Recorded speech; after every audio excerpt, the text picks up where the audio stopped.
pieces in my life go away with you. Forever in my mind, only you. The pieces in my life run away with you. You're my first love. You're my first love. You're my first love. You're my first love.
Good afternoon all, and welcome to round 4 of the 2013 Thrustmaster Formula Sim Racing World Championship, live on SimRacing.tv with myself, Nick Rowland, and my co-commentator once again, Mr. Scott Woodwiss. Good afternoon, Scott.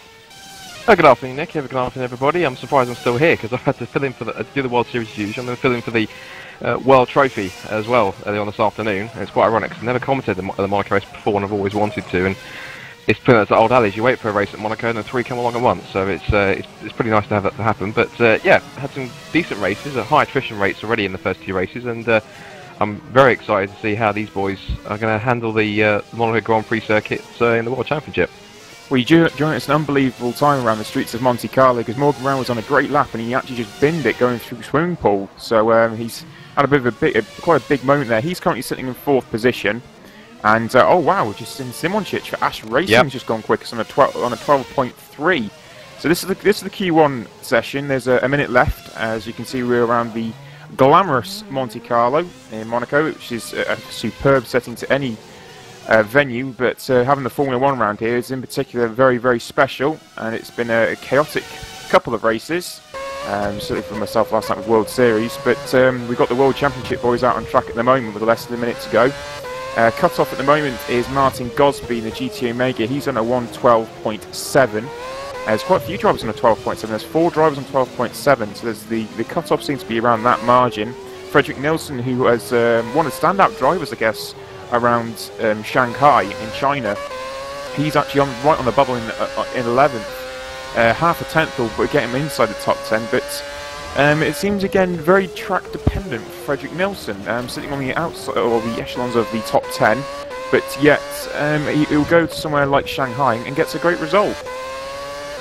Yeah, it's obviously different drivers suit different circuits. I mean, you've got people like Bono Huis who doesn't really seem to have a negative circuit that he doesn't like. He's practically quick everywhere. And then you've got drivers, especially one driver who I think we definitely have to mention, who's been fantastic around here and always put a surprise in the past few years when he's driven here, and that's Patrick DeWitt. We cannot forget about him. He scored a fantastic, he was 3rd place last year.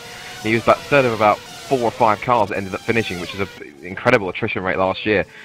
But Patrick DeWitt always goes well around here. He's currently 8th on a 12.6, so he's about a 10th away from the cut-off point. So the clock has just ticked over to 0, so effectively, let's see if he's on a lap. He just jumped up to 6th, in fact. And he's found another 10th or so that should easily get him through. Gosby's just been knocked out because Nielsen's just jumped into 9th on a 12.6. So he definitely seemed to find some time and find a clear space. He actually found a full 10th from where he was at before, and it jumped up 2 spots. He went past Philip Pushka also. He was in the Ghost Speed, so it's Gosby that's dropped down to 11th. So he's out on track at the moment, I believe. Yeah, he's still going on a lap, but Martin Gosby currently in 11th with Philip Pushka in the Ghost Speed in 10th. As Gosby, he jumps back up. There we go. He's gone into 9th place now for the GT Omega. So that's put Pushka outside. So it's Gosby and then Nilsson for Twister Racing, and now Philip Pushka for Ghost Speed, and he is in pit lane as well. So that's his qualifying one done. Yeah, is indeed. And obviously, whilst we go to Q2 in a second, I've noticed we've got quite a few switch arounds in a few teams. I just wanted to reel off some of the ones that I could see. The big one, at least it seems to me, and I'm pretty sure that you're already aware of this, is that Ivar Calame's obviously he's an impressive standout driver, subbing for Bono Huis, who just mentioned is back here after his absence in China watching football in Barcelona. He is back, but he's got Ivar Calame's partnering him, and apparently from what I've heard, I don't know if you can confirm this, apparently he's in that seat now for the rest of the season. He swapped seats with Jack Keithley, and Keithley is now going to be alongside Gosby, so that's apparently how the position stable is going to be for the rest of the season. Also, I've seen we've got 2 different drivers in the Brem GP cars. We've got Zoltan Schutte and who's the other one? Christy Young has also jumped in. He was in the World Series race yesterday in the Netrex Academy car. And we've also got in the Krantsov and Netrex car, Dejan Kostadinov is now alongside Patrick DeWitt and not Gergo Baldi. Also, other drivers that I've noticed have also switched places. I've noticed Bill Lepela is back in the Ash Racing car alongside Jeremy Simonchich, who finished that session top.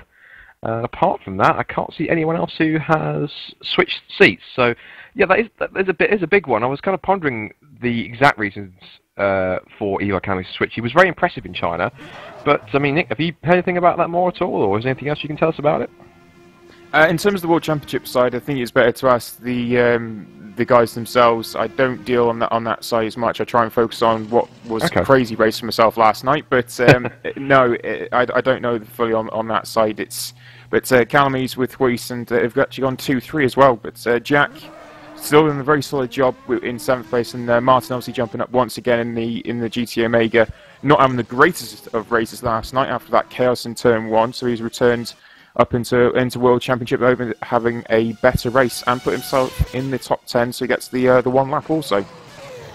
Yeah, definitely want to redeem himself because he didn't make it past the first corner, as you said, and he actually ended up with his car upside down, which is rather unfortunate. As a result, his teammate Rob van Starkenberg actually has now taken the championship lead by 5 points. So he was very close to not making it to the end because apparently he damaged his side pod, and as a result it sent the engine temperatures through the roof, and he was having to short shift for about the next last 5 or 6 laps of the race. We were kind of on tenterhooks as to whether or not he would make the finish, but thankfully he did. And yeah, Van Starkenberg now takes the championship lead. So Gosby, he's looking for redemption in this race after a very poor start, and he's hoping that things are a lot cleaner. From what I saw in the World Trophy race, I didn't see everything in the first corner, but everyone managed to get through. And the World Trophy race in some cases was a lot cleaner than the World Series. It's because we had a lot more cars finish. I think it was about 17 compared to about the 10 on track which we had in World Series. So it seems to be that even though sometimes World Trophy you see it's more the inexperienced and, you know, if you understand what I mean here, lesser skilled drivers in terms of they haven't done too much around FSR. Amazingly, those guys actually had more cars finish than the World Series, which I think is quite incredible. Yeah, it is. I'll come on to a point about World Series in a moment because Fredrik Nilsson's actually just started his lap of Q2 and for Twister Racing, so he's just gone up through Casino. He's going through Casino now, takes it in 3rd gear. A lot of control, a bit of oversteer as he went through, as he heads down towards the Mirabeau section. As he comes down into the hotel hairpin now, 1st gear, very, very tight round there. Such a difficult corner.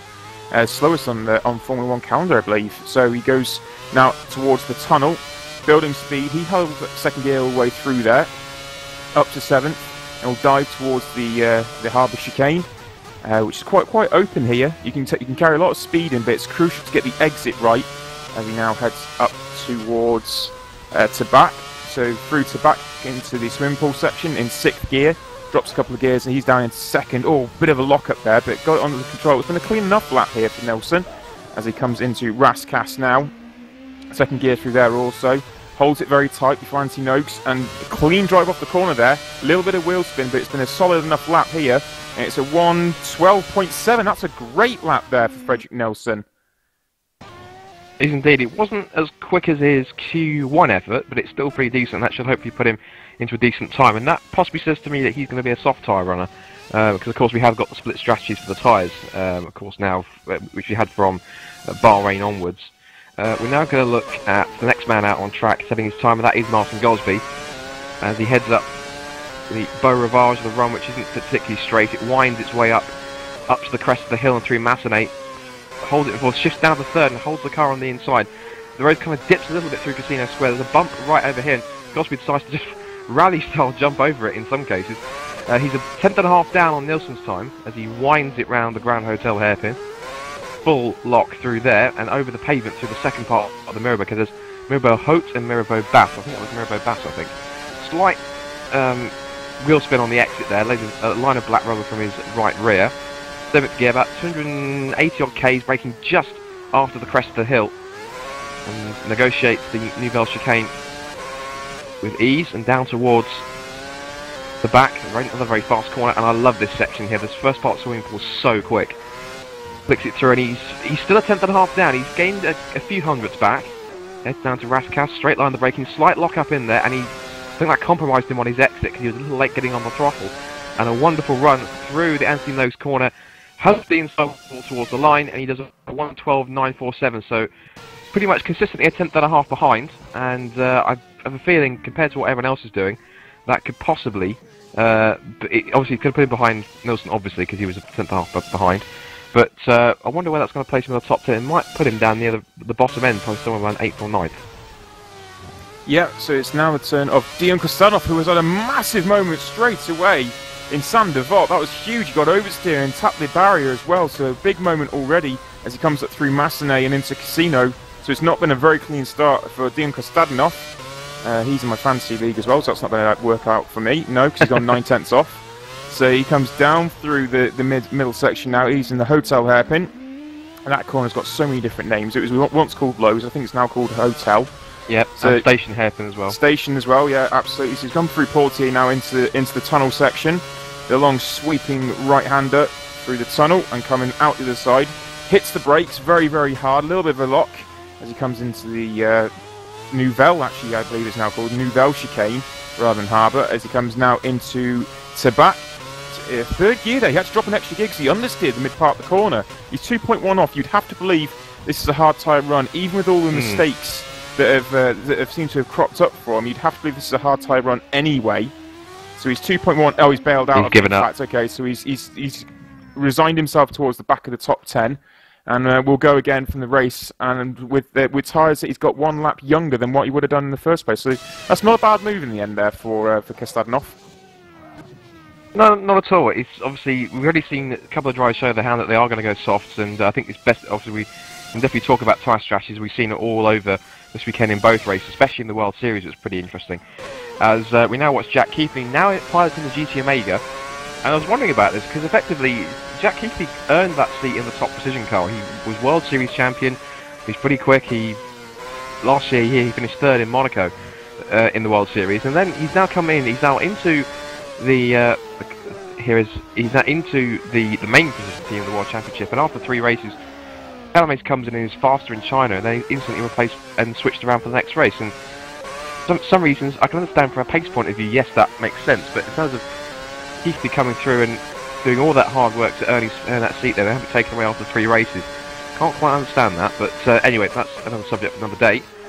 Keithley at the moment is, again, same as what we had for, I forgot the round ninth actually, pardon me, that was Martin Gosby, thank you.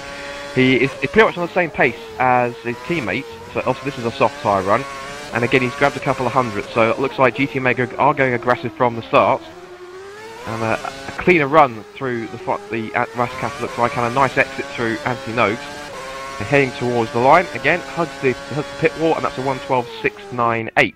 And that's good enough for pole as well. Yeah, that's 700 quicker. That's a great lap there for Jack Keithley. Sorry, a great frontal sector, I should say. He really got Rascasse sweetly. And I think that's what gave him the extra few tenths back. So great work there for Jack Keith in the GT Omega. And it was cleaner than Gosby's in the new car as well. It was cleaner than Gosby's as well. I noticed that because Gosby locked up, and that's what caused him to kind of... It compromised his exit because he was too wide towards the barrier, so that was rather unfortunate. So Keithley did what Gosby couldn't, and that was get a proper run through Rascasse, and that's what helped him, I believe. Yeah, and now comes the man that was absolutely dynamite at the start of the Shanghai Grand Prix. Incredible start he had, which was Patrick DeWitt. I mean, it was unbelievable what he was able to do at the start. He was carving through the field unbelievably well and so cleanly as he now heads up towards the Massenet Casino section. He's a little bit wide in Massenet. That's probably not been ideal for him. Drops the extra gear down to second, got oversteer on the exit. Only 400ths off though, so he carried good speed. Even though he was a little bit wide through Massenet, he carried great speed through there for being 400ths. Oh, he's gone a little bit wide also there in the Hotel Hairpin, and wide again. Oh, this is a messy middle sector. Yeah, this is a lap completely gone now. That was horrible there through Portier. As he comes into the tunnel now, hopefully he can have a much cleaner section down through Nouvelle. Hits the brakes for Nouvelle now, second gear, holds it nicely on the inside, straightens the car up for best possible traction. Now heading towards Tabac. Through Tabac, drops 3 gears, 6th to 3rd, 4 up to 4th now, 5th. Oversteered through swimming pool, brakes, yeah, he's gone a second off. And in second gear, he comes through swimming pool and into Rascasse. Sweeps it through Rascasse in first. Really hacksawing at the wheel as well, trying to control the rear of the car. Second gear, so it's a good drive out the final corner though for Patrick DeWitt. Crosses the line, 1.2 off, 113.933. He will be very frustrated with that. You would have to believe that's a soft tyre run as well, but it was just a mistake in the middle sector that's cost him. Yeah, definitely. Obviously, that first sector was a telltale sign for me that that was a soft tyre run. And of course, you can always tell that effectively if they're close to the original pole time, it's a soft one. If they're miles off, it's obviously a harder tyre run. Next up is Zoltan Schutte, this time driving the Brem GP car. Brem GP, of course, are a kind of a sister team, if you like, or especially of course use a MotoGP term, a satellite team, if you like, to Netrex, as they sweeps it through the Dino, and he's up this time. He's up by 600ths of a second, so this is definitely a soft tyre run. But it looks to me as if Kostadinov the only person who feels as though he wants to go on these hard tyres, but Zuti's having a fantastic run. A wonderful start at the beginning of the World Series race yesterday. He leapfrogged everyone down towards the one, and he managed to keep the lead for quite a while on those soft tyres, but then he just lucked out when he suffered some terrible lag and unfortunately retired with about 15 odd laps to go. Rather unfortunate, and again he's another driver that will want to try and get revenge for what happened there, and he's lost more time in the second sector, so obviously Keithley's second, I'm not sure, I wasn't quite sure exactly what went wrong there. Might be 1 or 2 minor errors as they, oh, that was a slight cloud to the wall there on the exit of Rascasse, a messy exit from there, but a better run through Antinose and towards the start of finish line. Where will this place him? It puts him 4th, 113, 143, lost all that time I believe in the final sector when he nudged the wall. That's rather unfortunate. Yeah, absolutely, and now we have the race winner from Shanghai, which is Morgan Moran in his Go Speed. As he goes through Sandoval now, he hasn't set the world alight in the Q1 section where he's been very, very good throughout the first couple of races of the season. But he's not been that ultimate pace as of yet. It looks like he's got a little bit of understeer going through Casino as well. Yeah, he's 2 tenths off Jack in sector 1. We really can't work out there if that is a run for the hard or soft compound yet. We'll have to wait until the second sector as he comes through Portier now. Into the tunnel.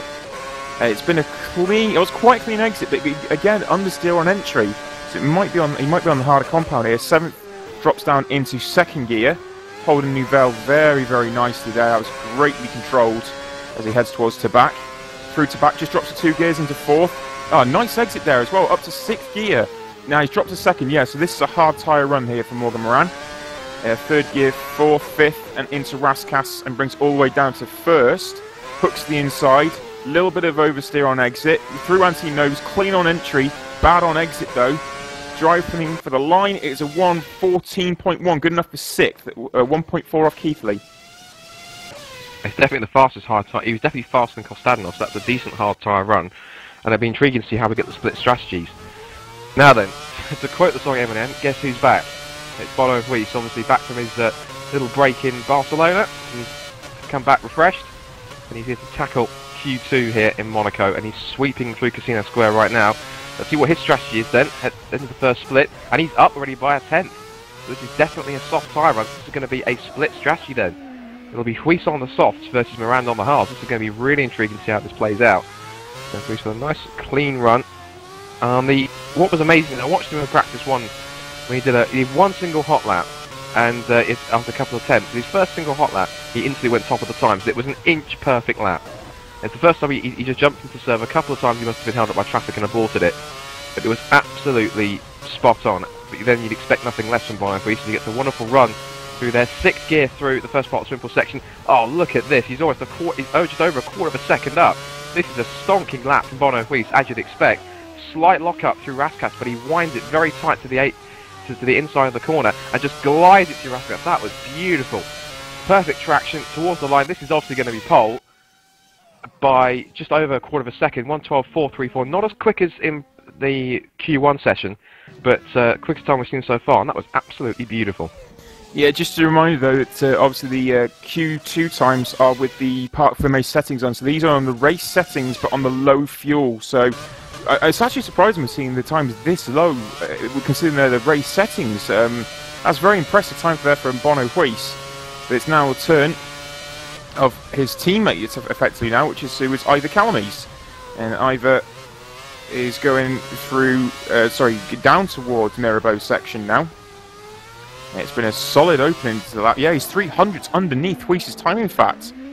Sorry, my tongue was a little bit delayed there, but yeah, 300 underneath Huis's time as he comes through into Portier now, and goes underneath the tunnel, or into the tunnel I should say, and out the other side towards the Nouvelle chicane. Big break in there. That looked like it was late on the brakes than what Huis did. Oh, but he's bad on exit. That was not as sweet as what Huis got it on exit there. As he comes through Tabac, and a little bit wide, but got it under control up to 6th gear. Yeah, he's 700ths off what Huis has done, but that's still in a solid run through the mid-sector there. And he's coming through into Raskas. No lock-up, but he's gone wider than what Huis did, though. And this is going to be into Antinogues now. It's another nice run. That's good traction out there as well. He's a little bit probably understeer on the entry. Yeah, he lost it. It's 0.2 off, but 1:12.6 for second place. That was a great run there for Ivor Calames. And so with one man left, and this is the man who's had probably the worst luck out of anyone in the season so far. It's Jurne Simičić, and he turns up to Monaco and pops in a time that's quicker than anyone else in Q1. Can he do the impossible, and can he grab a pole position here? This should be intriguing, but that wasn't a clean run through Saint-Devote. That may have compromised it already. Possibly feeling the pressure here is Jurne Simičić as he crests the rise at Massenet, swings it round, holds it in 4th gear around Massenet, dips down to 3rd as he sweeps through Casino Square. A little bit of wheel spin on the exit, and he's down by 200, almost a quarter of a tenth. Down towards the Casino Square. No lock-up at all. It's a lovely, smooth turn through the hairpin, and again through Portier. No wheel spin either. This is very controlled on the throttle here, Simičić, not allowing the rears to spin up too much. And down towards the chicane once again, the Harbour chicane, Nouvelle chicane. I think it's only called Nouvelle because it was the chicane they put in place of the other one they had ages ago, as he holds it in 4th through Tabac with the first spot swimming pool, and he's lost more time. So this is not going to be pole. The Bono Huis looks like he'll have pole position, but where is Simičić going to slot in? Lock up slight there, and he winds it perfectly through Raskas. Points and squirts it through Anthony Nose, hugs the inside wall as everyone else has towards the line. Oh, sweeps wide across the line. 1:12.987, only 6th. So really the man, he could have been a dark horse for pole position. Ends up 6th, and I think possibly he compromised that pretty much on his exit through Saint-Devote wasn't clean. So disappointing, but Simičić definitely showing there is pace in that twist in that Ash Racing car when they can find it.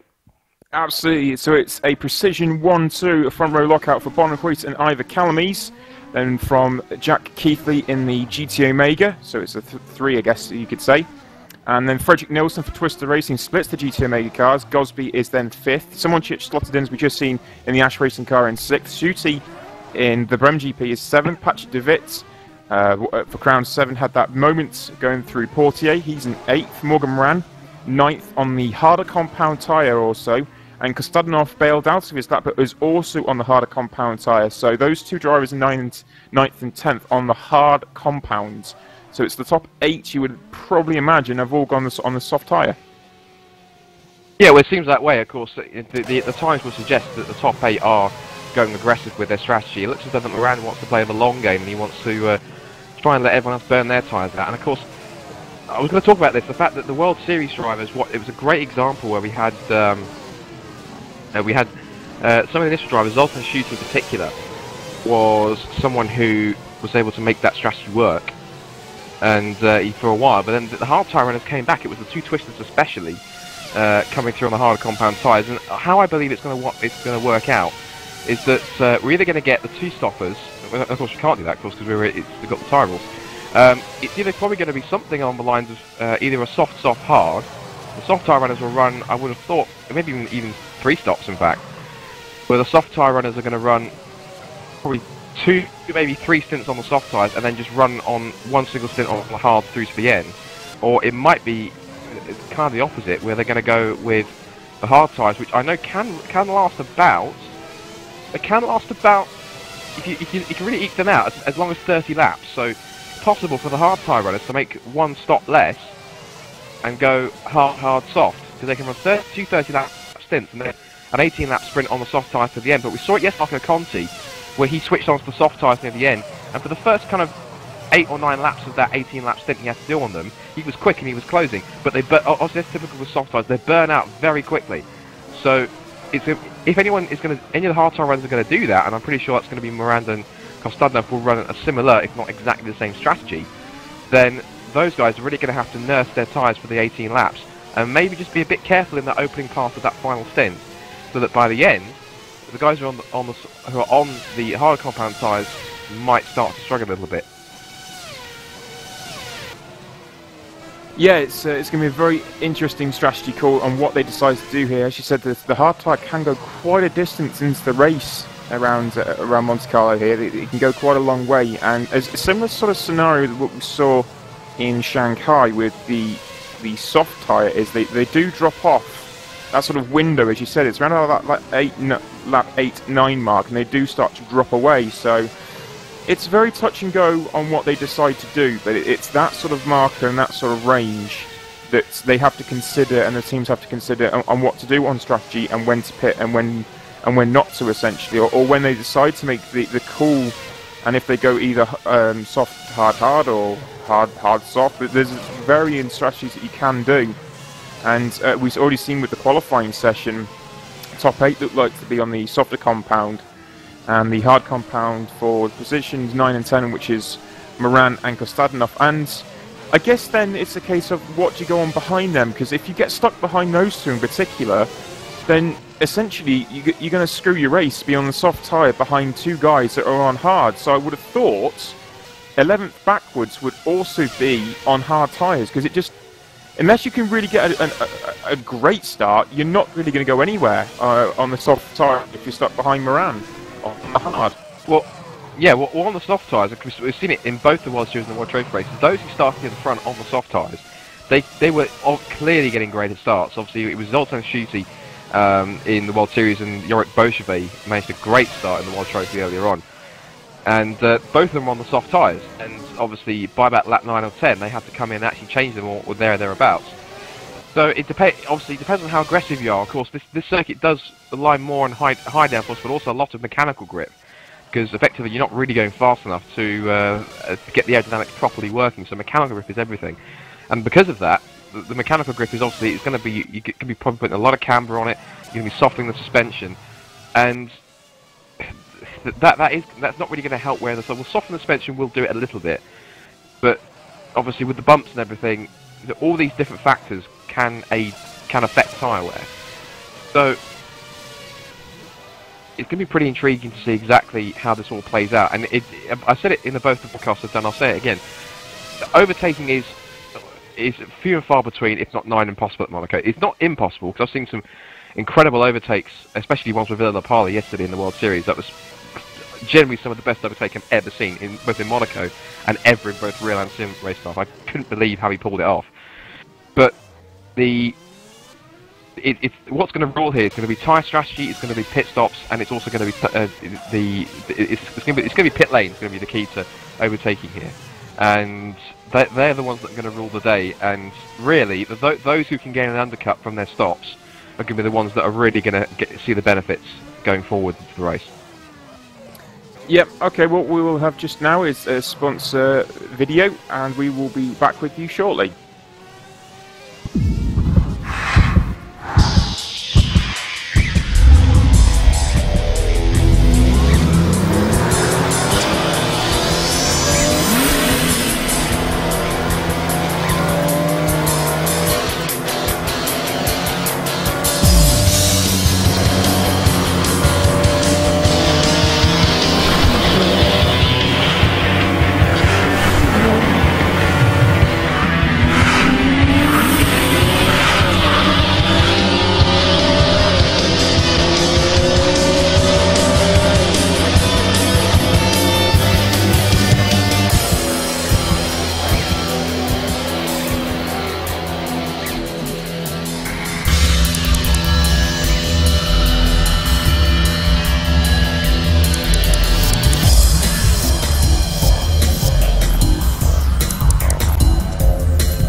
Okay, you rejoin us in the warm-up session, where it's Ivor Calmes is actually leading the way for Precision Motorsports on a 16.1 from Woodwiss on a 16.3.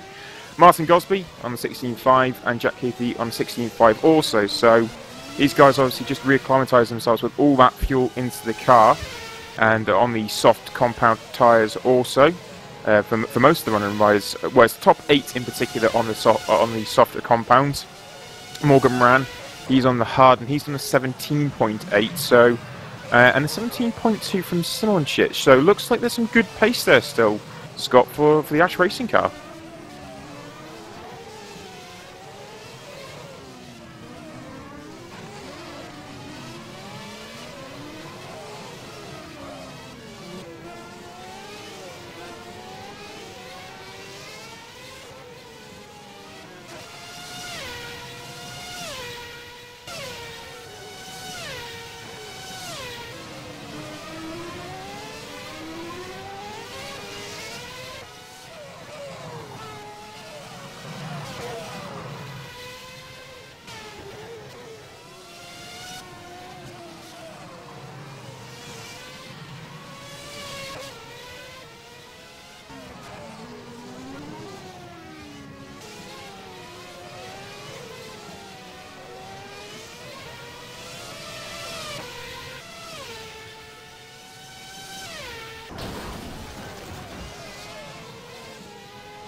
Yeah, well, I'm just looking at some of the times going around at the moment. 17.2 for Simonic, followed up by 17.7 and then the 17.3. So it's been very solid pace there in terms of what he's had. And Morgan Moran's only done the 17.8 and the 17.7. So if they're on the hard tyre, you'd have to believe that's some very solid pace that the Ash Racing car's got. And it looks like with the relative consistency as well. So as you said, Ash Racing are really looking to bounce back and get themselves, you know, into the fray of things. They want to put themselves back in the contention, and Simonic is serving up currently. I mean, okay, we're only in warm-up session, but you can see how a race may play out with the times that they're doing. And Simonic seems to have some solid enough pace. Eros Mashuli, he's for Badti Pescara. He's just in front on a 17.1, and DeWitt then on a 17.0. So the allocation of tyres and the way they've gone about their tyre selection, I think we'll see quite an explosive start, but much like real Formula 1, I don't think we'll actually understand the full context of the race until towards the end, and especially on that final round of stops in particular. And it's a case then, if people do come out on the soft tyres, how close can they get to the hard tyre runners towards the end of the race? Because there is sort of that plateau, if you like, with the soft tyre, where they just don't start going any quicker than what the hard tyre is at the time. But for a good 10 laps or so, it's significantly quicker. Yeah, definitely. I've just watched Bono Huis. He's now gone into the top on a 1:16.094. That's all well and good. He's on the soft tyre. You have to remember, he's probably, if he's going to do that kind of lap time, he'll only do it once. Because, as we've seen all weekend, the soft tyres, if he keeps doing 16.0s consistently, yes, it'll be quicker and it'll be a decent gap he pulls out. But by the time he has to come into the pits, his tyres are going to be absolutely screaming for mercy. They're going to be, literally, they're going to be physically red. Because you cannot do times like that and expect the tyres to last roughly around, I don't know, a 12, 15, 18 lap stint if that's what you're planning to do. So, yes, Sweets has got decent race pace, but obviously, as fantastic a driver he is, and of course he's certainly early 3 World Championships, because that's why he's one of the all-time greats now, FSR, but he's not immortal, and I think he's smart enough to know that it's all well and good he's setting that quicker lap time on race fuel, but I think he has to now work out, if I'm going to do that lap time, what do I need to do in contrast to that in order to offset the amount of rubber I've just taken out of that tyre, putting that lap time together. So that's the kind of calculation I think he's trying to make during this warm-up. He knows exactly how high he needs to push and the target lap times he needs to be going for in this opening stint of the race. He's also practicing his overtaking by passing Patrick DeWitt to Mirabeau. A lovely clean pass into the right-hander there. And as you said, watch out for Patrick DeWitt, because he always springs a surprise in Monaco, and I'm pretty sure, I've got a feeling that this year is going to be no different. Okay, well, Scott, he's the one that does the highlights videos, and you may have already heard that there's been a couple of changes and shake-ups within the actual standings order as we just move to race now. Yeah, move into the race, but there's been a bit of a shake-up in terms of the actual championship points. Bono Huis still leads the way on the 50 points, but then behind there's been a bit of a shuffle. Moran's on 40. Keithy then has got one of the some of the points back, so he's actually third on 36. Calamise is on 33, and Nelson on 28. So that midfield group is very, very, very close together. It's only Bono now that has a 10-point lead, if you like, at the front of the field, but it's pretty close. Yeah, just to quickly go a little bit into detail on that one very quickly. Basically, what the amended penalties were, as we head off onto the formation of that. Very quickly, basically, Nielsen was given 15 seconds for an incident with Lapshan in Melbourne. Calamise had his 10-second penalty reversed, so he retained his second place in Bahrain. And Keithley's disqualification from that same race, it was made a conditional one, which basically means if he does it again, then he will be disqualified from the result of that race, which he commits the incident. And he was given a 30-second penalty instead, so he's reclassified, but he's actually 7th, so he's managed to reclaim some points back. So definitely a lot of a big shuffle around, and quite a headache, especially for us guys trying to do the highlights videos, because when you want to get the standings out and try and get the videos done, it's not too easy. It shook up the teams one, which I'll do shortly as well. But we're on the formation lap, so it's Bono Huis on pole position for Precision Motorsports, with Ivor Calamise in second place, his teammate in Precision. GT Omega then come next with Jack Keithley in third. Frederick Nielsen splits the two GT Omega cars. He's in the Twister car in fourth position. And then just behind is Martin Gosby on, again, a promotion up to World Championship. He is in 5th place, hoping for a better start than yesterday. Simončić, who we raved about with in warm-up, he is in 6th position, with Zoltan Schutte for the Brem GP in 7th place. Patrick de Witt is in 8th position, with Morgan Moran on those harder compound tyres, remember. He is in 9th position, so for you Moran fans, don't worry, he's just on an alternate strategy at the start of the race. Kostadinov is in 10th place, with Philip Pushka in 11th. And Marcel van der Linden is for Biocross. That's one of the strongest qualifyings they've had. It's in 12th. And I will let Scott run through the rest of the field. Yep, just very quickly, as the field now just coming around Raskas and form up onto the start-finish line. So Bill Lapala, who was one of Nick Rowland's nemesis from yesterday, was 13th for Ash Racing. Rasmus Tye, another surprisingly weak qualifying from him in 14th. And then as the rest of the cars come through, it's going to be quickly. Masculi 15th, Cabo and Rondon for JSP 16th, 17th, Marconi 18th, Zoltan 19th for Fast and Speed, and then it's Disley, Lapshan, De Jong.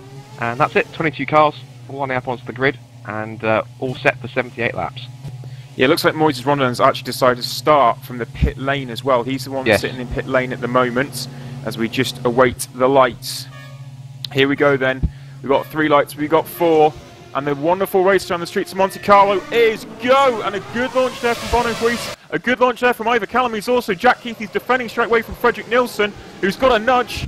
Or Nilsson, oh, who's that gone over? Oh, it's Schutte. Schutte's gone right over the top of one of the drivers there. Moran slipped through, and De Witt. De Witt went in the wall as well. Gosby's got away this time, but Nilsson... Simončić has actually gone up quite high already. He's in 4th place. So Simončić is up to 4th. Then it's Nilsson from Gosby. Moran's had a good start as well. De Witt is 8th. Schutte's gone backwards to 9th. Kostadinov is 10th. Pushka's got a good start as well. Masculi and Lapala is in 13th place. But again, that was a huge moment there for Schutte at the start. Well, thankfully we haven't lost anyone, because the gap's about 8 seconds and Ronald's got away. So that's good. I couldn't see anyone else who got it. There was a bit of shenanigans off the start on the run down towards the first corner, but it looks like everyone's pretty much got away cleanly and got away with it. As you said, Gosby has actually lasted longer than the first corner this time. But great start taking advantage from Johnny Simončić, up to 4th already, and looks as though, for the first time in the past 2 races, he's going to make it past the first lap. Hallelujah. So that's going to be fantastic. So as they wind through the swimming pool section for the first time, it is Precision leading it with effectively 1, 2, 3. Weiss will lead them across the line, with Calames in 2nd and Keithley 3rd. Then Simončić up to 4th. Fredrik Nilsson, great start from him too, in 5th place. Martin Gosby 6th. Moran's up to 7th. Patrick de Witt is 8th. Zoltan Schutte's holding on in 9th. And he has Dejan Kostadinov behind him in 10th. There's a slight gap behind him. And then the rest of the field coming through. Doesn't seem to be too many position changes. Tyler's lost 2 spots from the start, and he's down in 16th. Chris de Jong's jumped up a couple of spots up to 17th from near the back of the grid. And one driver that's really struggling, Yannick Lapshan, down in 18th place for Bati Pescara as well. And and we've had a car lose already, and it's Giuseppe Marconi, and he's out of the race. And Zoltan Nagy's in the pits as well, so it's Fast and Speed's turn to be in the wars on the first lap this weekend. Yeah, Nagy also had a few issues yesterday, but it's Precision out in front from Woodwiss and Ivor Callamy, Jack Keithley in 3rd, and Simončić doing an awesome job for Ash Racing, who has got through the first lap. He's on the 2nd lap, and he's in 4th place from Fredrik Nilsson and Twister Racing in 5th. Gosby is tucked up underneath the rear wing in 6th position. Morgan Moran is coming under heavy attack from Patrick de Witt and Zoltan Schutte. Obviously Moran is on those hard compound tyres, so he's getting defensive already from Patrick de Witt. Oh, Nilsson's out! Nilsson's gone off! He's gone straight on in the swimming pool section. Fredrik Nilsson is out! Disaster for Twister Racing. I was just going to say that they've got starting to get a good haul of points in the constructors table, but unfortunately Nilsson is out! I can grab that. Oh, and I think he did exactly what Franz Schneider did. He was too aggressive over the entrance of the swimming pool, hit the anti-cut, just straight lined it straight into the barrier. So that is so unfortunate. The man who was 2nd in China, who played the alternate strategy to perfection, and had such good fortune in China. It's polar opposites. He's lasted a lap and a half, and that is absolute disaster for Twister. And with Tyler Young in 16th. Now this is 15th now, because he's jumped up because of Nilsson's retirement. It's not a fantastic start for Twister either. Not at all, but it has released the GT Omega of Martin Gosby, who's got further than he did yesterday. Morgan Moran is now, it's the Moran train, because he's on the hard tyres, and there's a few drivers behind on the soft tyres, including Patrick DeWitt, who's getting a little bit racy against Moran. Oh, he's sideways! Oh, he's dodged your back of Moran going into Nouvelle there. Completely sideways was Patrick DeWitt under braking. I don't know how he's just not Moran round, but he's managed to get it all sorted out. And Moran on those hard tyres is holding off. It's allowed Gosby to escape. Gosby can now push on and close on Simoncic, and it would appear that Simoncic is actually on the soft tyre where we thought it was originally on the hard. But Simoncic is looking to close up towards Keithley. So Simoncic on those soft tyres, he's just under a second, but Moran is still carrying on. But DeWitt was sideways, completely sideways, and Suti's now pushing him around the track. He's that close to him. The Brem GP on the Crown 7 Netrex car, he's very close to him, but it's Suti, and then Kostadinov, which is DeWitt's teammate, is in 9th from Philip Pushka, who's Moran's teammate, is in 10th. What's also intriguing yet, Pushka's made it up. He started outside the top 10, and now he's managed to leapfrog his way through. He's got a rather frisky-looking Eros Masculi behind him, and also the other Ash Racing car, Villa Lepala, is now in 12th place, so he's trying to wind his way through. So I think Ash Racing can thank their lucky stars. Their cars have lasted longer than the first lap. I know we keep saying it, but it's just they've managed to get some good fortune here, and I hope they do actually last the race distance, because it would mean quite a lot for them to do that. Heading down towards Nouvelle Chicane, and the Parlo's chasing after them. Back at the front, Bono has now got a 1.9 second advantage as he threads the eye of the needle through Raskas, and Ivar Calamaze is in tow, bringing Jack Keithley with him, and he in turn is dragging along Journey Simoncic. So there's a nice little gap between cars around. Gosby's now sat in 5th, and he's got about a 3-second gap to Moran. Oh, DeWitt's round! Sorry, DeWitt's just gone round in the final corner through Antinote. He was getting close to Moran again. He nudged the rear right tyre going onto the inside of the barrier. It's sent him round. Zoltan Shuti's gone by. He's now got Dion Kostadinov, his teammate, just behind him. But a big moment there for DeWitt. He was combating and oversteer all the way through the swimming pool section and couldn't get it under control. And then out of Antinote, he hit the rear right tyre and went around. It's a release Zoltan shooting the Brem GP car to close on Morgan Moran. Whoa, he's had a big moment again, and his teammates come around the outside of him through Mirabeau, and he's got the job done. It's now the turn of Philip Pushka. And who's that? That's Eros Masculi and Villa Lepala there as well. And Zuhait's Cabo's had a great start. He's in 13th. Excellent start for Jessica Spain PSR. Of course, in contrast, Moises Roddy started from the pit lane. He's up to 19th. His head of Zolt Nagy, remember, he had to stop after some first lap troubles. But DeWitt, I'm not sure if we've put a curse on him or something, because we always expect him to do well in Monaco. And right now, it's not been.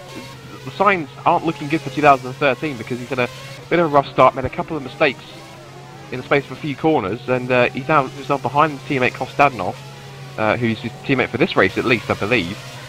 And I think he's rather hoping it wouldn't be as chaotic as it is. What's amazing is now that all that's gone on, what's interesting is that's released Morgan Moran, because he's now got some nice clearly coming out, a nice 4-second gap. So this is quite crucial here, because Moran's now on the harder tyres. As I say, they get a huge moment on the exit of Saint-Devote, tags the rear end round, doesn't clip the barrier. But this is now a nice clean air. There's no cars around him very much, although Zuti is starting just to reel him in ever so slightly. The gap is 1.8 seconds as far as I can see. Does he get closer this time around? It does. It's now 1.4. But Moran's now got clear air in front of him, so effectively he can now make the most of this soft tyre running in the early laps, the hard tyre running, excuse me, in the early laps. And that's quite crucial. The fact he's got no traffic around him, any dirty air that would have affected him behind traffic is going to be non-existent, which now means that he can now take full advantage and just try and push on to hopefully get an undercut for the soft tyre runners that are starting to pull away slightly in front. Well, you had a bit of a moment at the start there with Patrick DeWitt, and it's released the precision car of Bonnehuis to the tune of 11 seconds already. He's got the advantage after just 6 laps, but Morgan Moran is able to now push on those hard tyres. Speaking of pushing on, Martin Gosby, the GT Omega, is closing on Simoncic. Simoncic has had a couple of rough laps there by the looks of it. It's allowed the GT Omega of Martin Gosby to close. Simoncic, again, that's the second time he's gone a bit deep in Saint-Devote, but he's got it sorted out, so Simoncic still going, but yeah, he's locking up a lot as well, so he's definitely pushed himself, and it's allowing the GT Omega of Martin Gosby to close in, and he is getting ever closer to the back of that Ash Racing car. The three at the front are split by. We've got Bonacuis leading from 2.5 seconds in front of Ivor Calamies, and then 1.3 seconds between Ivor Calamies and Jack Keithley. So Calamies in the Precision and Jack Keithley in the GT Omega. Simoncic is then in 2.6 seconds further back from Jack Keithley, and then just half a tenth or split, Simoncic and Gosby. They are getting very, very close together, in fact. Moran is now 4.2 seconds behind Martin Gosby. Zoltan Schuster closing that gap down to 1.4, with Dion Kostadinov in 8th place and his teammate Patrick Dewitt in 9th. Philip Pushka is nestled in 10th position behind Patrick Dewitt. Eros Mascouli is having a stronger race than he did yesterday. He's in 11th, so a good run here for Eros at the moment. Villa Lapala is in 12th. We've just lost Giuseppe Bartaconi by the looks of it as well. Eros Mascouli just had a bit of a shortcut through swimming pool section, gone right behind Philip Pushka, but didn't make that pass. Zuhart Cabo is 13th. Van der Linden's actually gone backwards. He's gone from 12th to 14th for the Biocross Positive Sim Racing. Rasmus Talley in 15th. The second Twister car not having a great run at the moment. Christy Young for Brem GP is 16th. Jan Lapchin is in 17th with Blair Disley in 18th position. He was late to the party, enjoying in fact, so never did qualifying, but he's in 18th. Moises Rondon, who started from pit lane, is 19th, and Zoltan Nagy is in 20th place for Faster Than Speed. Yeah, quick note about Marconi, of course he was the first retirement, he was out on the first lap, so obviously he stuck around a little bit just to watch, and he decided he's had enough and decided just to head off and just go and chill out somewhere, I think, possibly. But closest battle on track for me, actually, looking at it, appears to be, or at least as far as I can see possibly, the two Netrex cars, Kostadinov and DeWitt. They're in very close proximity, and Kostadinov, huge lock-up into the harbour chicane, and DeWitt snuggled about. I think, Scott, we've got an even bigger battle in brewing between Simoncic and Gosby, because Gosby has cruised right up to the back of Simoncic now, and he has been on the brakes a lot and locking those tyres up, and Gosby has definitely started to close that. Well, in fact, he's all over the back of him now. The question is can Gosby do anything about the Ash racing car of Simoncic? At the moment he can't, but Simoncic has been sideways, and again a big lock-up as he goes over into Massenet and through Casino, so again it's allowed Gosby to close, but not enough. Big lock-up there from Jack Keithley, I think that was, yeah, 1.2 behind Calamies, so he actually closed a couple of tenths there on Calamies. Good work from him. It's 2.8 seconds though the lead for Bonacuis currently. Again, just to give some perspective for you Morgan Brown fans, he is on the harder compound tyre, where Bonacuis is on the soft compound. So these two, if they do decide to dice any points in the race, it will come later on once the tyres have worked themselves out. Still staying with the battle for 4. Simoncic is doing what he can to hold off, as Gosby just darts out a little bit, and that's not him trying to pass. I think that's just him trying to let Simoncic know he's there, and B, just to try and distract him a little bit. And of course, any distractions in Monaco is pretty much an instant trip to the barrier, and Gosby really closing up, under braking for Raskas and out of anti-nose now.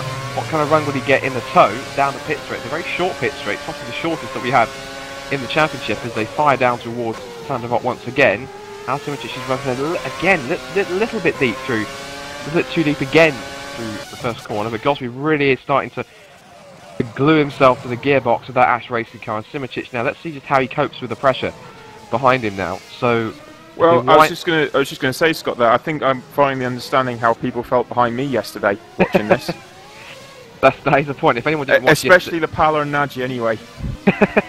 Absolutely. If anyone didn't watch the World Series race yesterday, my friend Nick here, he is a precision driver. He drove the GT Omega car yesterday. He had a fantastic 5th place, in fact. So congratulations, Nick, for that. Best ever FSR finish, in fact.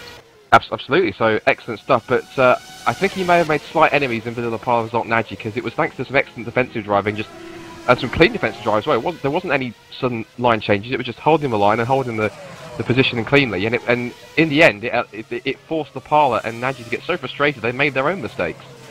So effectively, this is quite key. Maybe Simoncic here, if he can hold on to this 4th place, maybe he can try and instill the same kind of emotion that you turned out to kind of put into both Lapala and Nagy, where they're looking to try and put pressure and trying to overtake, but the more time they get stuck in behind someone, then the more frustrated they get, and the more frustrated they get, the more error prone they are, and eventually they just crack. And put it into the barriers or make a mistake and make a huge error. So let's just see how Simičić handles the pressure here, and whether or not he cracks under it, or whether or not he's wise enough just to hold on, keep his cool, and just let Gosby worry more about trying to get past him rather than Simičić defending.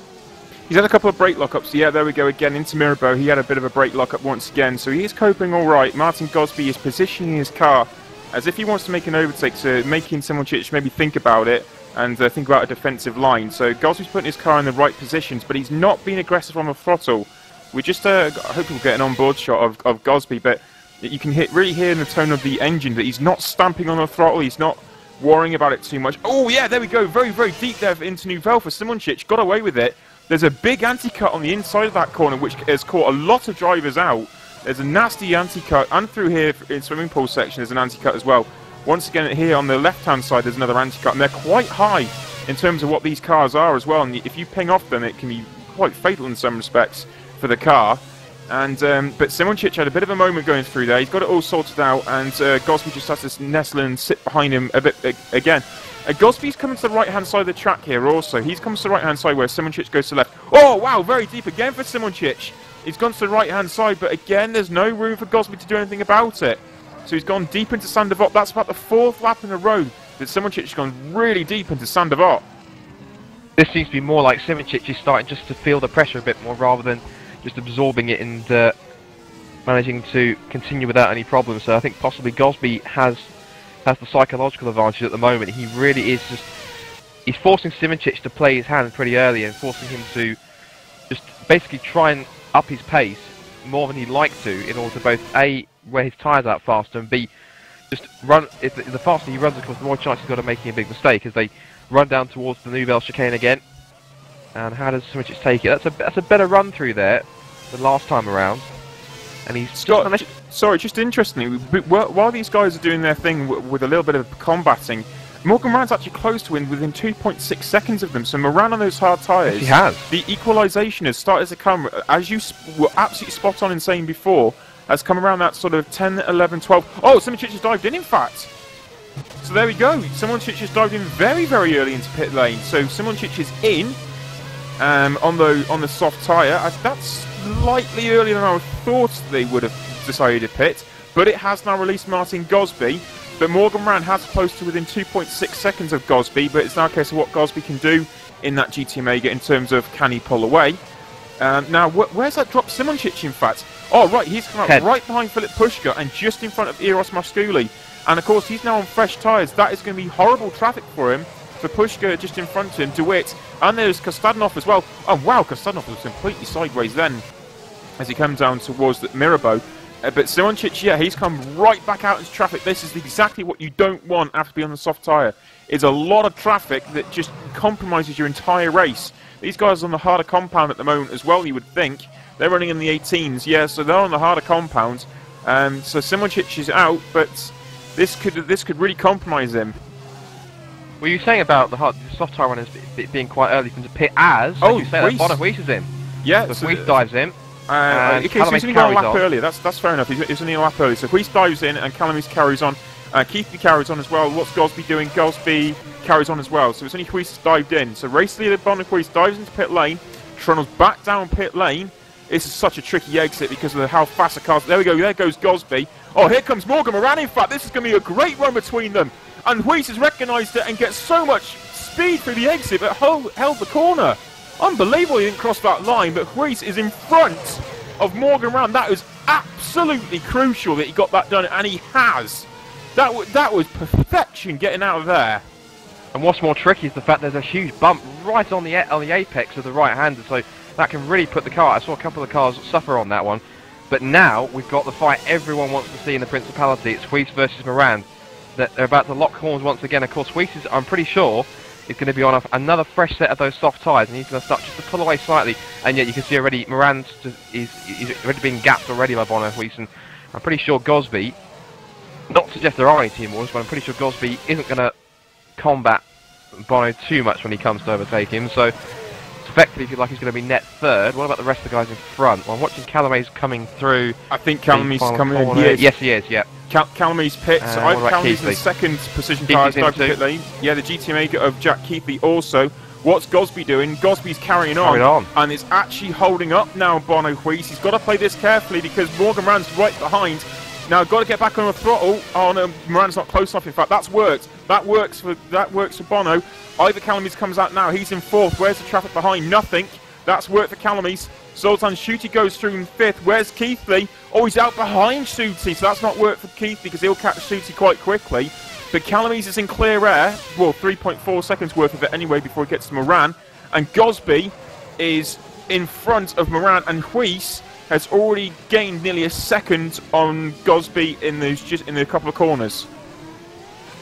And that's pretty impressive result. And Schutte, after his troubles in the first corner, he's managed to wind his way up to 5th. So obviously he's on the well, we thought he was on the soft tyres, but maybe he's actually on the hard tyres. Maybe couldn't quite work that one out. But he's doing a wonderful job at the moment, just staying ahead of Jack Keithley. But I'm pretty sure at the rate that Keithley's going on those fresh tyres, that 5th place isn't going to last too long as they head through the Nouvelle Chicane once again for the 15th time. Now we're still waiting for when Martin Gosby's going to play his hand, and look at this. Keithley's closed that gap already. He's nearly on Schutte already.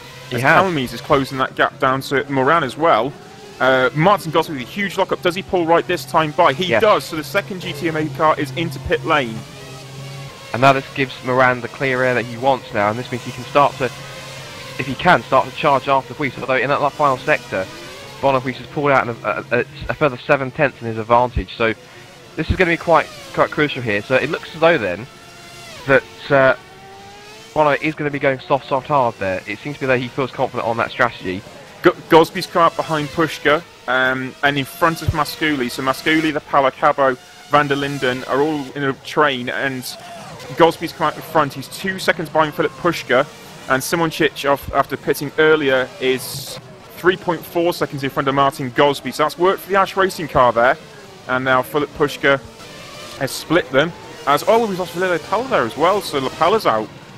Bono Huis, though, he leads the way 3.4 seconds in front of Morgan Moran. Simoncic is back up to 5th. I think Zucchi's just pitted. Yes, he has. So he's back out in 12th, it looks like, behind Rasmus Tali. He's just been silently moving his way up. Started 14th, slipped to 16th in the opening laps, and now he's through everyone else that's been pitting, and everyone else has been falling away. I think I'm pretty confident he's on the hard compound tyres. Obviously, he's going to be going for quite a while before he has to come in and pit. And of course, Tali, it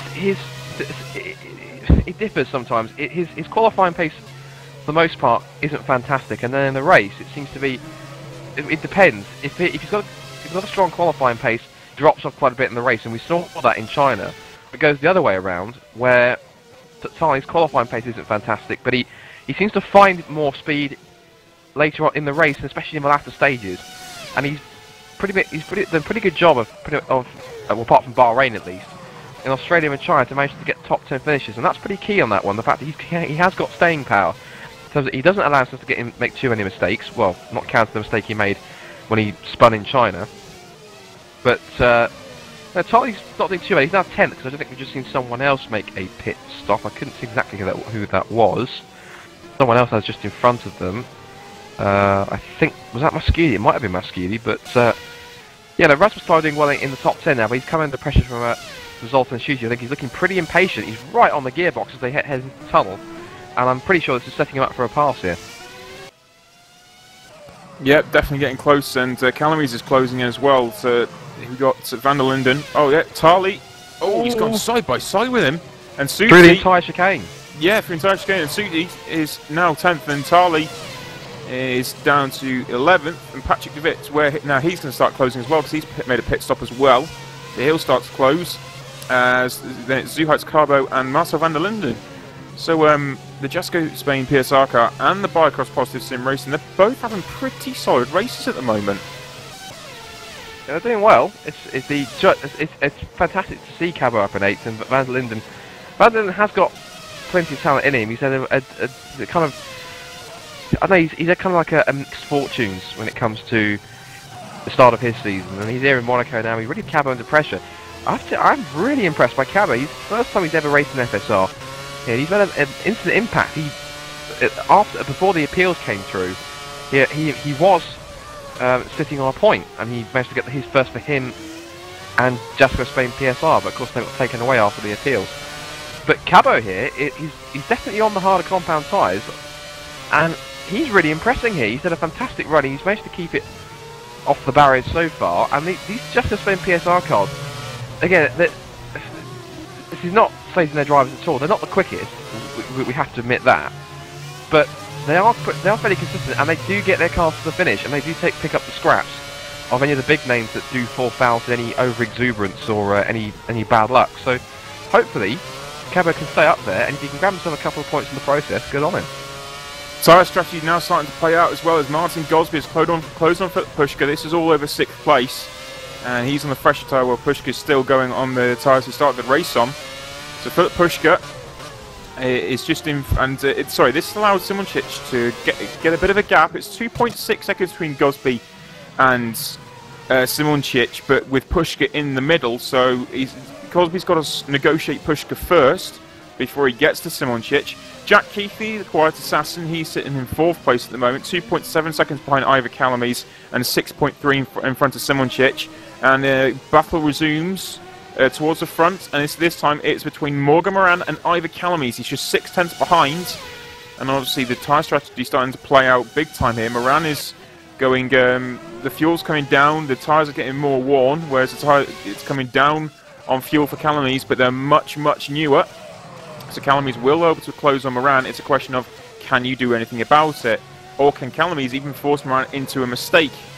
Scott alluded to it before, how easy that is to do and how much it can take the pressure and the toll on certain drivers, whether you are in front or behind.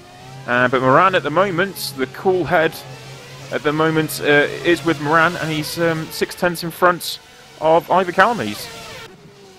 What's going to be key when we watch it here is, of course, remember, Huis had this pit about lap 13 or so.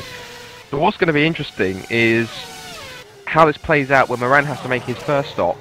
And if Huis has to stop now, we're coming up to it now, if he's going to stop on lap 26, so exactly another 13 laps, I would expect Morgan Moran, if he's looked after his tyres well enough, to maybe be able to stay out possibly at least another lap, maybe a maximum of 3, maybe if he's pushing it 4, if he's looked after them good enough.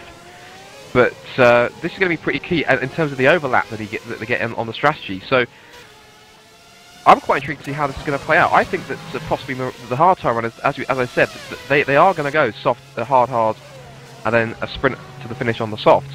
And that's going to be quite interesting to see how that, as you said, how that plays out with the guys on the hard tyres that are pretty worn, and the guys on the soft tyres with the low fuel trying to push to the end. But like I said, World Series race, Marco Conti, as I mentioned earlier, he's lasted for about 9 laps, and he was closing in on Melbourne Malort, who eventually won the race.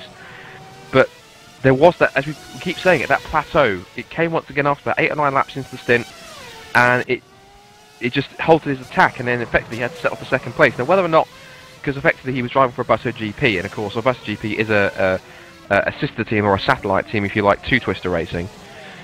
Whether or not there was some team interference in that one, I don't know. I'd like to think there wasn't, but it did look as though purely he spent all that time trying to chase after and reduce the gap, and he was doing pretty well. He was reducing it initially by about a second a lap or so, but then that started to slowly reduce, and eventually he decided just to back off and just hold on to secure 2nd place, which was a bit wise because he knew he'd taken too much out of his soft compound tyres. And that's going to be quite intriguing to see if we find ourselves in that situation, whether or not if we find ourselves in the situation where Bono's is in the lead on the hard compound tyres, Morgan Moran switches himself onto the softs, it's all going to depend on how much of a gap that we had in the lead to Moran, if that we find those two in 1st and 2nd, because then that will tell exactly how much time Moran has to make up in that window of about 8 or 9 laps, which is the optimum range of those soft tyres. So we have to keep an eye on that one in the last 18 to 20 laps or so.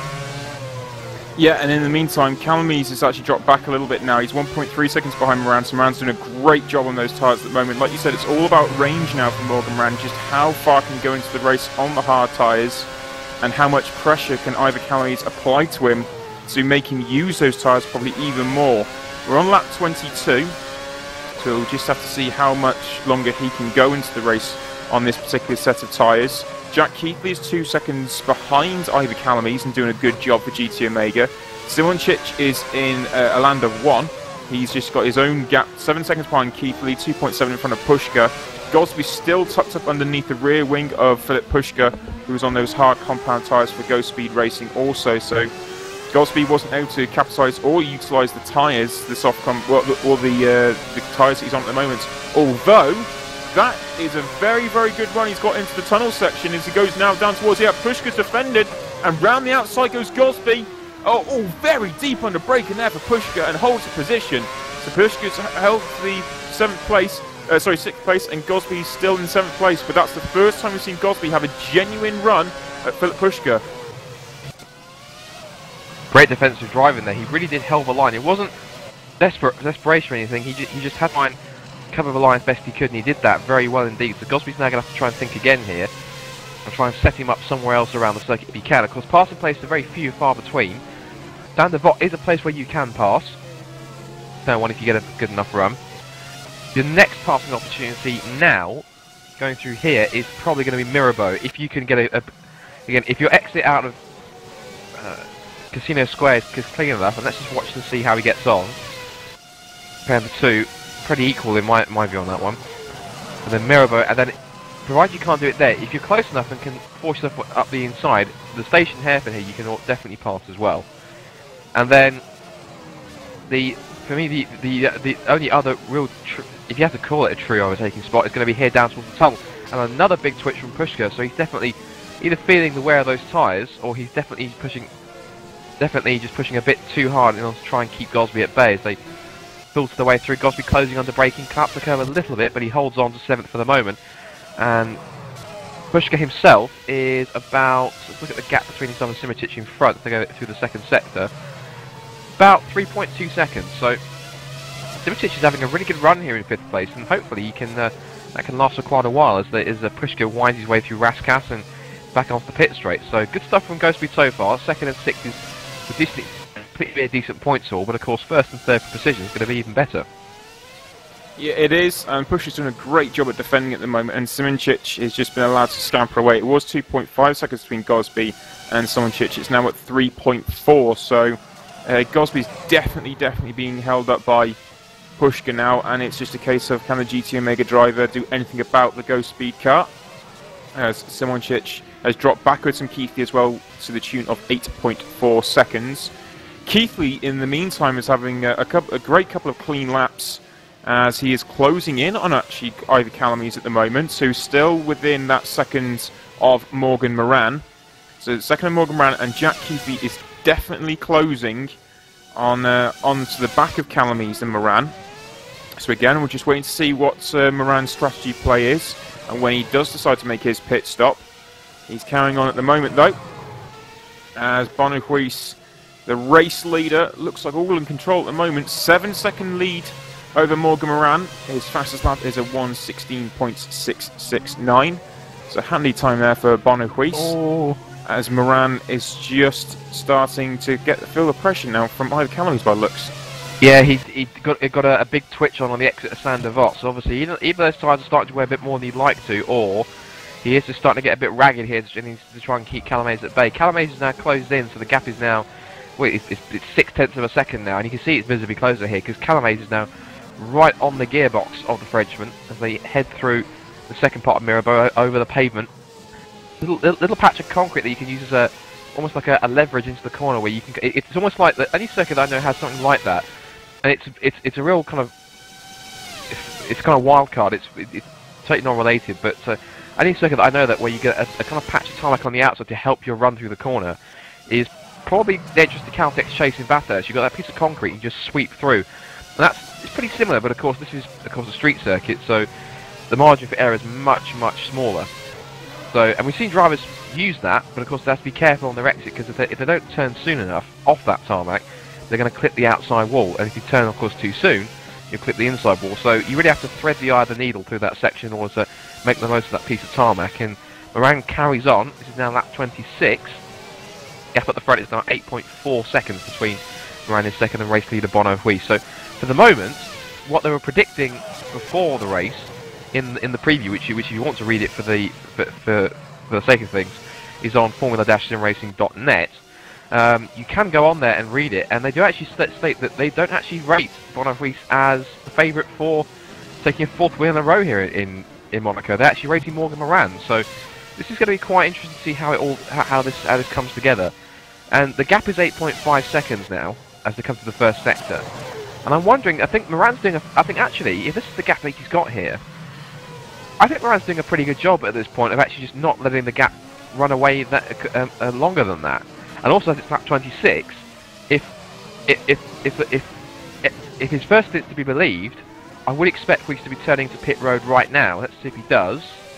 No, he carries on, so he's comfortable on these tyres maybe for the next couple of laps, and maybe that's him trying to get an overlap when he makes his second stop, because he knows, of course, Moran's going to have to pit soon to make his first stop, switch onto those hard tyres again. Or at least you'd assume he goes to the hard tyres again. But we'll have to wait and see now. I'm going to quickly look and see if his pit request light is on. Nothing yet for Monaco. He hasn't put anything on just yet. Neither is Morgan Moran. Ivar Calames feels comfortable, as does Jack Keithley and Jay Simicic too. So top 5 seems to be comfortable on their tyres, but I wouldn't be surprised if we see the soft tyre runners into the pits in the next, at least next lap, or maybe the next 2 or 3, in my opinion. Yep, Keithley's closed a little bit more again as well. He's down to just 1.4 seconds off Ivar Calames, so the battle, or the slightly slower pace on the older tyres for Morgan Moran has allowed Keithley to close in towards Ivar Calames, as Moran he's now 8 seconds behind Bono Weiss, 8.8 seconds behind Bono Weiss, and it's like we said, it's kind of hit that moment where we're just waiting to see how the tyre strategy plans out. We're hitting the points shortly where the tyres for the hard compound tyres are definitely going to go off, and they will want to make their first round of pit stops. It's just a case of how it all shakes out once that's completed. His teammate, this is Morgan Moran's teammate, Philip Pushka, is on a similar strategy, we believe, and he's had Martin Gosby all over the back of him for a very long period of time now.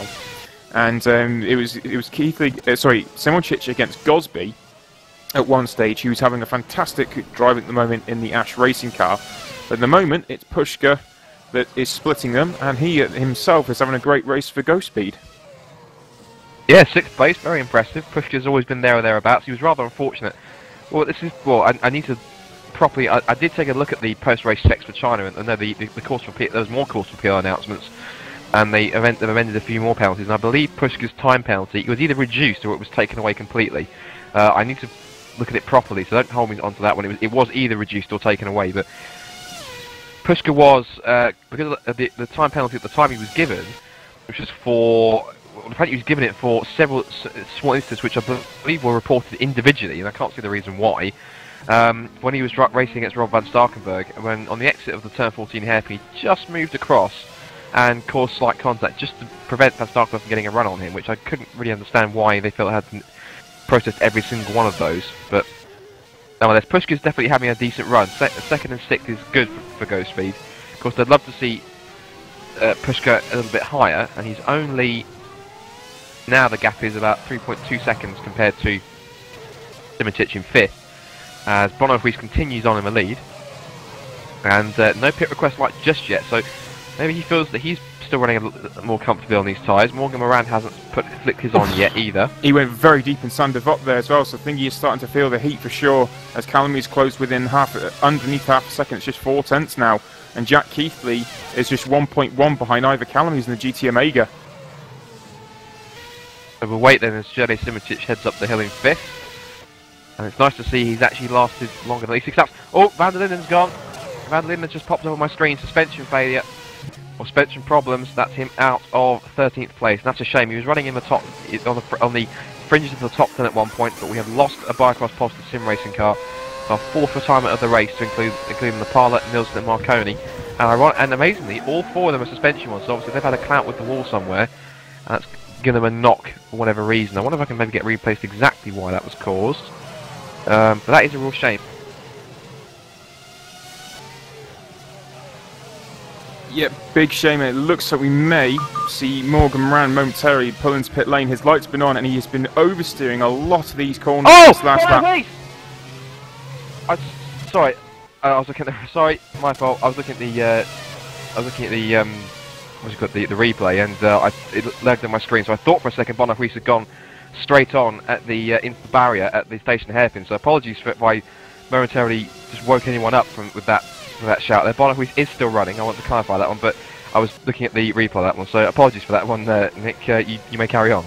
That's alright, Morgan Brown's made his pit stop now, and he's just come back out in front of his teammates. That's worked quite nicely. There's just a few, it looks about, it's about a second that splits the pair of them, for Moran and Pushka.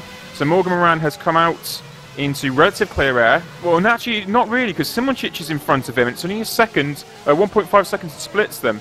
So Simoncic is on the alternate strategy at the moment, and Simoncic is the one that could hold Morgan Moran up here, because Morgan Moran's out on those fresh tyres, and this is not going to work at the moment for him, because he's going to come up to Simoncic in the Haas racing car fairly soon. We've got Zoltan Nagy, he is a lap down, and so some lap traffic coming up as well. We've got Shad Nagy.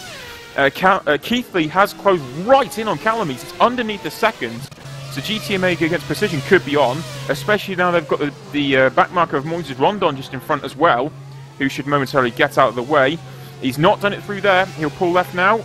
He does. So Calamise will slip by, and so will Jack Keithley, you would hope, before turn 1. Wow, that's getting close. Yeah, he just about did. A big lock up there for Calamise into Sander Vott. So it's all kicking off here now. It's Calamise from Keithley. Bonnehuis has escaped to 10.4 seconds down the road, but Calamise against Keithley for second and third. Simoncic holds fourth position, but he's now got a very, very fast charging Ghost Speed car coming at him with Morgan Moran at the wheel. And he's going to be wanting to get past Simoncic sooner rather than later, because this could throw the strategy right out the window if he gets stuck behind Simoncic too long. I have to admit, this is some great tyre management from the Precision boys, because I still can't see any pit request light for either Huis, Calamise or Keithley. Just double checking, none yet for Huis or for Calamise. And what about Keithley, just very quickly, none for him yet. So these guys really are managing their tyres incredibly well, especially the soft compound they're on right now. Around the final corner. And Huis again carries on. So this is now going to be onto lap 32. As we had someone pit, that's Martin Gosby's pitted. So Gosby is in what was, I think that was, no, that was, who was that? So someone's dropped down. Oh! Simoncic just let Moran go. He's pulled to the left-hand side swimming pool and Moran's through. Okay, so Morgan Moran's gone up to fourth place and Simoncic is back into fifth, and he's just simply let the position go. Well, that's quite intriguing. I don't think that's I would have thought there would have been a bigger scrap and battle than that. Clearly not, though, but Simoncic pulls left in swimming pool and Moran's released. That's a bit disappointing. I thought Simoncic was going to battle in the Ash racing car there. Well, I think, to be honest, I think in a way he knows that Morgan Moran's faster, so yes, it would have been more sense to try and defend it, but I think Simoncic just wants to finish, because of his poor luck at the start of the season. I think he knows if he can just get to the finish and stay in fifth, it'll be points on the board for him and the team, which they've been looking for the first 3 races. So, yes, it probably would have been smart if he did that. Of course, don't forget, of course, that's one of the reasons why Ash Racing is actually I don't know how long that's been then, but Ash Racing is a sister team, I believe now, Ghost Speed. That's probably the main reason why he did that. I was just wondering, I couldn't remember if they become affiliates or not. Okay, fair enough. If they're affiliate stroke satellite team, then yes, that works. But I don't know. I thought Simoncic might have rolled his sleeves up a little bit higher there and tried to defend and get those elbows out a little bit further over Moran. But no, fair enough. If that's what the case is, Simoncic is now in fifth place. Then he's going to have a Pushka, who is still not stopped. He's on lap 33 and he's still going on those tyres. Gosby must be absolutely in tears behind him at the moment. He just cannot get by him. And he's been out so long on those tyres as Philip Pushka. So Gosby must be just ripping his hair out at the moment, knowing he can go faster. And the GT Omega is just tucked up behind the Ghost Speed. And the Ghost Speed just doesn't want to pit. He's just going to go all day long, I bet, on those tyres. Until he literally falls off the edge of a cliff and can't go any further. And his tyres cry, and Gosby stops crying altogether, because at the moment there's nothing he can do. Or will he dive on the inside there? No, there's a very, very high curb in the Lowe's Hotel hairpin. Very high curb, and it can really throw you off if you catch it wrong. So it doesn't surprise me we're not seeing any overtakes in there. It has been a bit of a place in the past where you can overtake, but not at the moment. Oh, we've lost someone. And it's Jack Keithley's out of the race. Jack Keithley's gone.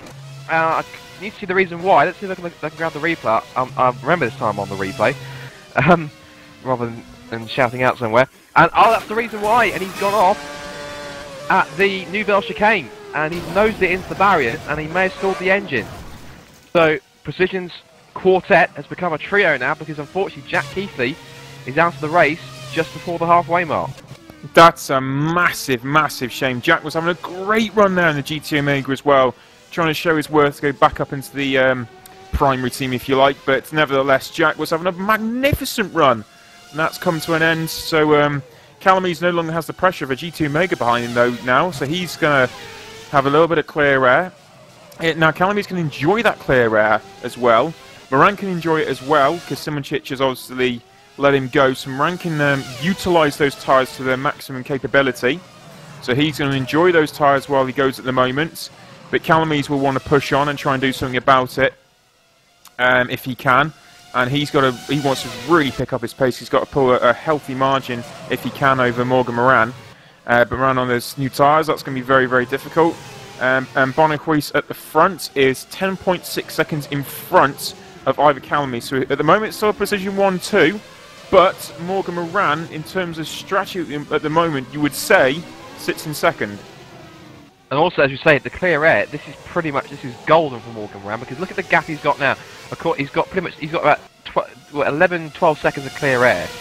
That is, for the moment for him, that is perfect, because he knows exactly, he can utilise that clear air. He's got no one around him. Oof! Sorry, Moran just hit the wall and turned the VOT there with the rear left. Yeah, I caught that as well. That was, he doesn't let up on this one, but he is really pushing on. But like I said, this clear air is going to do him wonders, because effectively he knows he's got to pit relatively soon. As was Bonnehuis, I'm pretty sure, because I'm not sure. Is it a possibility that, do we think that maybe Bono went onto the hard tyres on that first stop? Because he's gone quite a while. This for me is too long for soft tyres, so he must have switched to the hard tyres on that first stop. You have to believe now, Scott, the way they've done it is essentially they've reversed both strategies. Go Speed have gone hard in theory have gone hard, soft, and Precision Motorsports have gone soft, hard. That's the way it's playing out at the moment, with how far the Precision Motorsports have gone into this race and how deep they're going on these hard tyres, you believe. So that's essentially what's happened. So it's a case of now is when Moran switches onto the soft compound tyres towards the end of the race, it's how fast he can close and how long those tyres will hang on. In closing on Bonnehuis, you would believe that you'd be able to close on Bonnehuis. And of course, the point of where they plateau, as long as we still has the grip, we should still have it. Now, the thing that's played out here, the thing you need around Monte-Carlo more than any other place is track position. Precision and a few of the other teams as well realise you need a track position and have opted for track position over anything else and went for the soft tyre to start with. Could this be potentially a strategic mistake from Go Speed? Because Moran clearly has the speed. He's done a 16.3 on those tyres, which is very, very, very solid time, to a 16.6 for Huis and Calamise. So he's got the pace for sure. Absolutely, he's starting to bring the gap down. Like I said, that clear air is really benefiting him at the moment. So, and what's amazing, of course, he hasn't stopped yet, of course, remember, this is lap 36, and Moran has managed to make those tyres last ever so long, which is, to be honest, is very impressive. I mean, the hard tyre runs, the longest I saw them over the two races that I've covered as well, the longest was about lap 30, so Moran's made them last that long, and that's incredible. So, quickly looking at his cockpit as his pit light press light on, no, not yet, so he's still comfortable on these tyres. Now, I'm not going to tempt fate here, but do you think possibly he might even decide to go hard, soft? Because if he's gone that long on these tyres, almost half distance into the race, it wonders how, if he's setting 16.3s, you have to wonder just how many more laps can he get out of these tyres, because he's now kept the gap to 22.8, and he's lapping looks like fractionally faster than Bonnehuis on his tyres at the moment. So you have to wonder just how long can Morgan Moran go on this one set of tyres. Remember, he's been on those tyres pretty much since Q2. So yeah, his tyre management is absolutely incredible. Pushka only needs to go 2 more laps to be at half race distance. We see. That is the thing, but I wasn't going to mention that he has already pitted. He has pitted. Oh, he's changed. Yes, he has. Sorry, I missed Pushka's pit stop there. Yes, you're absolutely right. I apologise. I've seen Godspeed's gone in front. Yeah, he's dropped back behind Suti. I forgot. Yeah, sorry. He's actually made his stop now. I thought he'd gone a lot deeper into the race then. I'm thinking you're only 2 laps off, and essentially you could go 15-15 on the soft, so he could have gone hard, soft. But no, Pushka has not done that. That would have been incredible if he had done though. Absolutely.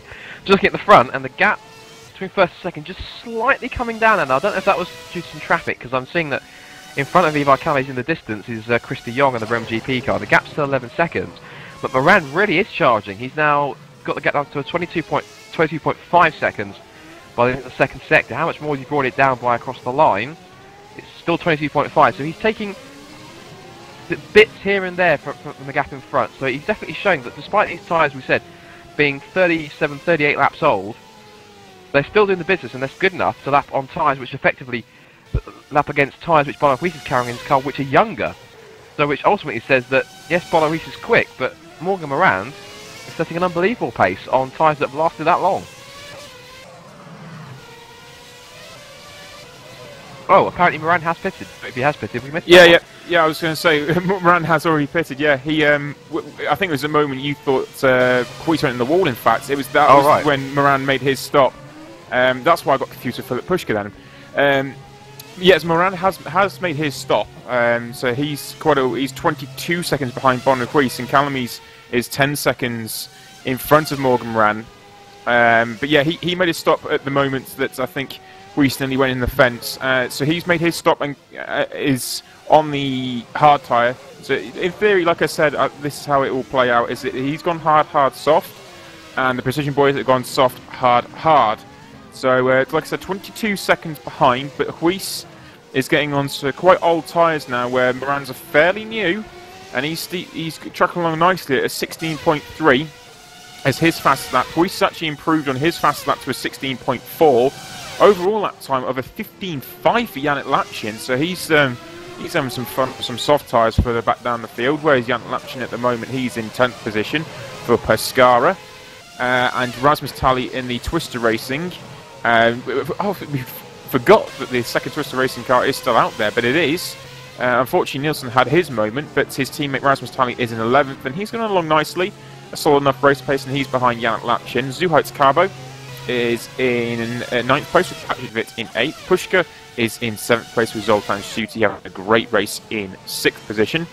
With Martin Gosby in 5th, 3.8 seconds behind Simon Cic, who is having a dynamite race in the Ash racing car, and Ash must be just rejoicing at this at the moment. Go Speed's Morgan Moran is in 3rd, with Ivor Calmes sitting in that 2nd place, and Ruiz leading the way. So Precision 1-2 currently, but Moran is only 10.7 seconds behind Ivor Calmes, and that's a good. We'll slot back into the gap between them when it all shakes out. I have to say, of course, you need to take something else into account here. Yes, Martin Gosby's 5th, but remember, effectively we may get the curse of the FSR World Series driver rule again, I think. So if Gosby finds himself 5th in the remaining laps, I hate to think that we are going to see him have to give that up in the last couple of laps and have to finish 6th. It is an unfortunate rule that it's there, but of course the rules are the rules, so effectively Gosby will have to possibly miss out on a potential top 5, but then again, in order to continue racing in the World Series, of course, because he wants to try and reclaim the lead back from his teammate Van Starkenberg, who grabbed enough points yesterday to go ahead by 5 points in the World Series standings. But Gosby's doing well again in 5th place. Again, I was talking about this earlier on in the World Trophies, that drivers like Martin Gosby and also Ivan Calmes, and even yourself, in fact, Nick, as well, and also other drivers for Ghost Speed, like Franz Schneider and stuff like that I was talking about in the World Trophy. These guys who come from a lower down team or come straight into a higher team, and you tend to see an increase in their driving standards pretty quickly in terms of their capabilities and everything, because I think it's quite valuable that you're learning from effectively some of the best in the business in terms of the teams that you're joining. And Gosby really has come on strong here. I think in fact he's managed to refine some pace. I think over the past couple of seasons when he was competing, he kind of was lacking a little bit. Of course, I think he was at Silver. I believe he was at Silverline last year. Yep. And he really wasn't all that impressive. And then I know he did 1 or 2 runs. I think he was with GT Omega or Ghostby, one of the two, in 2010. No, or 2011. And again, wasn't mightily impressive. But now he's found a home with Precision. Although ironically, it's GT Omega.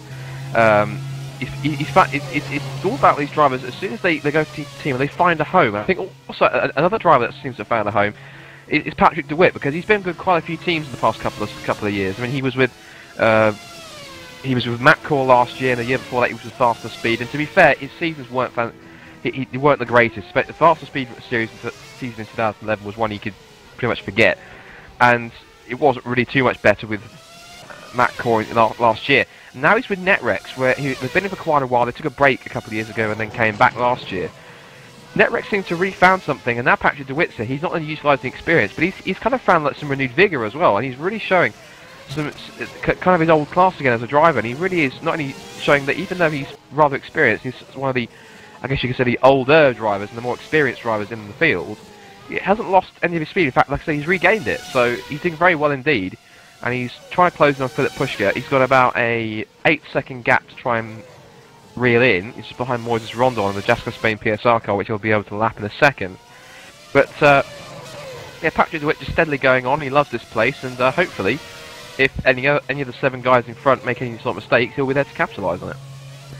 Just going back to your original point, I think it can work both ways going up to a bigger team. Some drivers will step up and just thrive off it, as Gosby is doing, and same with Rob van Starkenburg as well. And there are other drivers that can also ultimately become almost fearful of it and think, oh, well, what a step this has been. You know, my return is like a baptism of fire, and it really has been. So I think it can work both ways in how you approach it. But you know, for someone like myself, or you know, Zoltan Suti, who's having a great run in the Brem GP at the moment, certain drivers thrive off it, and some people do it instantly, and some people need the extra bit of time. I think for myself personally, I actually need that extra bit of time. But then you get other drivers such as Gosby that just drive off the situation and go very, very well. Philip Pushka, you know, he's having a great run, and I'm sure he's probably loving the fact he's got a teammate in Morgan Moran. He's able to push it, and that's probably enough motivation that he needs. So I think it can work both ways. It just depends on how you deal with that pressure and deal with the team situation and who's around you. And if you get on with a team, that you can actually start to thrive within that environment and that situation. Because as soon as you get that sort of click and connection, sky's the limit. Absolutely. Just quickly, I was going to continue on that point, just talk about Morgan Moran. Apparently what we've been told, because of his 15-second penalty in China, Martin Gosby can actually have a decent result here. He won't be, he effectively means he can finish in the top 5, and he won't be prevented from running the World Series. So that's a nice touch at least. So Martin Gosby can effectively race without any worries here now. So he can, if he's going to stay like this, he can enjoy a nice top 5 finish and just run to the finish and have a nice, and hopefully take it through without any problems to the end. The thing about Morgan Moran is quite intriguing, because obviously remember last season, of course, when he came in 2011, he came in with Silverline, was ATR Silverline, and he went off with the ATR portion of it. And of course, the ATR day is really, I guess, in many ways less said about than the better, I think. But the situation with the team, I think it kind of hindered Morgan a little bit. He was a quick driver, no doubt, but the fact that he was caught up embroiled in the kind of a team management kind of thing, where the team management, I'm going to be honest here, was effectively, it was laughable with ATR. And as soon as he joined Go Speed, again, he was like he was like a different driver, because at the start of last season he was dominated. He dominated. He got the pole position, and he ran away with the race. He won the race about 7 seconds ahead of Huis. The rest of the season, he didn't win another race until it was roughly about Belgium, I think it was, about Spa, I think. But that was only when he was in a Go Speed. And the fact that all that was going on, I think it proved a little bit of a distraction, and that maybe just got Moran's blood up a little bit through that portion of the season. But now he's with Go Speed again.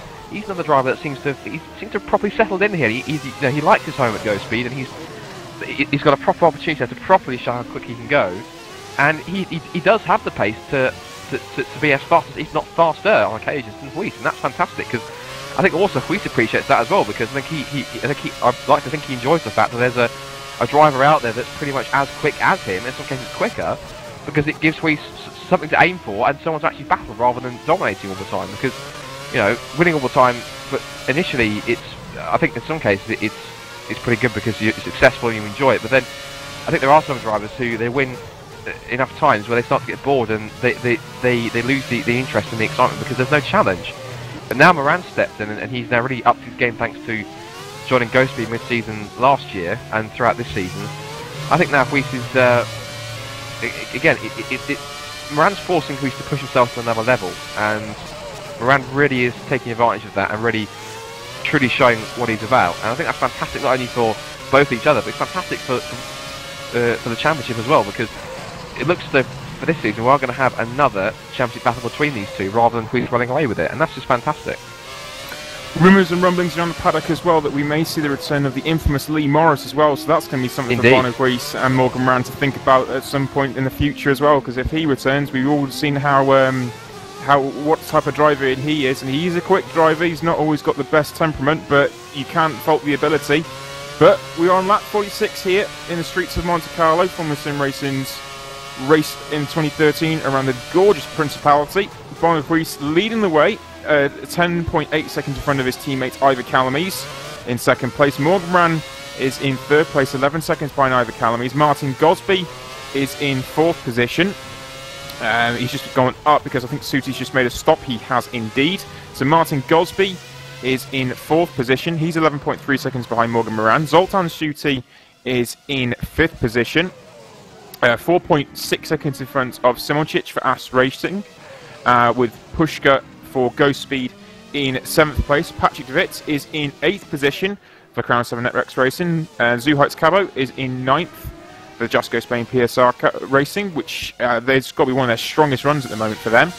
Rasmus Tali in the Twister Racing car is behind Cabo at the moment. He's in 10th position. Yannick Lapchin for Pescara is in 11th place. Blair Disley in the Biocross is in 12th position. Biocross Positive Sim Racing to get their full title. Sorry, interrupt. We've lost both GT Omegas now. Gosby's out. He's had an accident. I've just popped it up on my screen. Let's see. I'm looking on the replay. What happened?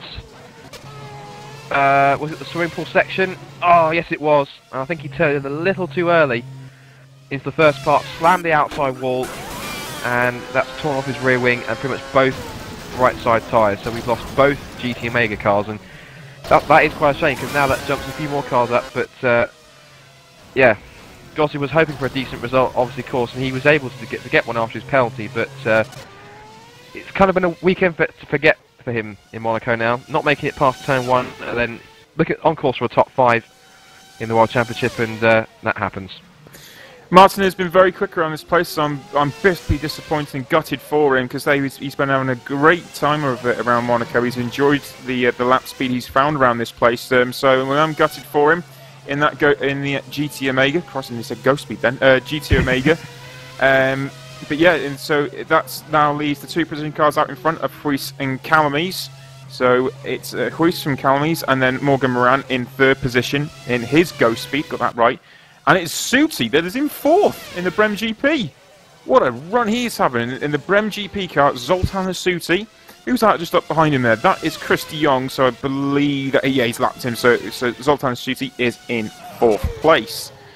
Oh, he's just diving into pit lane. There we go. So Suti dives into pit lane for Brem GP. That is going to put Simoncic back up into 4th place. So I've got to say, is also having a great day at the moment in the AS Racing car. So he goes through into 4th. Philip Pushka has also gone through as well in the 2nd Ghost Speed car. So Ghost Speed got to be thrilled with their drivers at the moment in Moran and Pushka. Suti comes out of pit lane now and is still... Oh no, Patrick de Wit pitted also. So Suti comes out into relative clear air. He'll just have to get his way around Nagy for faster than speed of a back marker. De Wit's in pit lane now. Rasmus Tally comes through for Twister Racing and goes by. Yes, he does. So Patrick de Wit will come out in 8th position as Yannick Lapchin is in the final corner now. Just quickly, Ivar Calamise diving in. I saw his pit request light was on for 2nd place. Calamise is in for his 2nd stop. And what about Moran? Let's look at him now. Well, obviously, Moran's going to inherit 2nd place. And I'll tell you something, Moran is really starting to find his groove on these 2nd set of hard tyres now. He's got the gap down to 20.8 seconds. Let's see what the gap is across the line. 20.5. So Moran really is making the most of the clear. We were talking about it earlier on. And he's absolutely found his groove now. So he's now starting to push on pretty quickly. Looking at the last few times for Moran, that's incredible. On these soft tyres, he's been lapping consistently in the 16s on these soft tyres. That is, on soft tyres, that is absolutely unbelievable. On hard tyres, rather, sorry about that. Compared to Bono Huis's times on these tyres, he's been doing 16s as well, but his last couple of lap times have been 17s. So, and his pit request light is on as well. So this is the key point of the race now. this is the point where everything could change. Woodwiss is going to come in now for his second stop, and he's going to go onto the hard tyres once again until the end of the race. He's got 30 laps to make these hard tyres last. So we know that Moran's going to go for a lot bit longer. At least I think another 12 laps longer, I think. So we'll have to wait with bated breath how this plays out. So race leader Woodwiss in for his second stop. So 30 laps for Ivor Calamees on the hard compound tyre, and Woodwiss will do 29 on the hard compound tyre as he trundles down pit lane and is released now. There he goes. He's going to come out with a whole host of traffic though. Tarley, Disley, Kostadinov all in front of him, so he's got to negotiate that traffic as Morgan Moran is going into Saint-Devote now. So into Saint-Devote he goes. It's 4.4 seconds, and like you said, Moran's just on a 16.0. He is loving these tyres at the moment. The Ghost Speed driver is absolutely on it at the moment. So, but remember, Woodwiss has now made his final stop. He does not have to stop again. Woodwiss can go to the end. It's a 29-lap run on the hard compound tyre. Moran still has to come in once again for the soft compound tyre, so Woodwiss can just control what he's doing. Ivor Calamees is 3.8 seconds behind.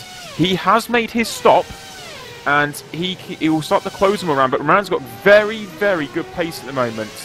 So it's all a case of now what Calamees can do. So I think what we'll see now is the fact that Woodwiss and Calamees have made their stops. Right, they are done to the end of the race. Moran has to pit once again, and Moran will be on the soft compound for the final. I'm not sure how many laps have decided to do on it, but he'll be on the soft compound till the end of the race when he pits. Case is then, can he get by Ivor Calamees? Because he'll come up behind Calamees. Yep. And it's a case of can he get by Calamees with soft tyres against hard tyres. But the other thing he's going to have at the moment, because he's only 3.3 seconds behind Ivor Calamees, he's going to have a long old time, and he's got to push like crazy at the moment and on those soft tyres to actually get to the back of Calamees. And as Scott alluded to before, it's only 9 or 10 laps before those soft tyres plateau, and they won't go much faster. That's exactly the point I was going to make about the fact that obviously not only has Moran got to worry about Woodwiss, he's also got to worry about Calamees. And Calamees, you said, only 8 seconds back. He's definitely got worry now, seeing as Calamees is just on a 15.5 on that last lap. And that's that quicker than what? Great lap for Ivor Calamees there. A 1:15.5 played a 16.0. I think Calamees is on it. I'm pretty sure that's the fastest time anyone's set across any of the 3 races or any of the sessions all weekend. I haven't seen anyone, I think, set a lap that's sub 1:16. That is I'm speechless. That is so quick. 1:15.5. Didn't think that was even possible. That's incredible.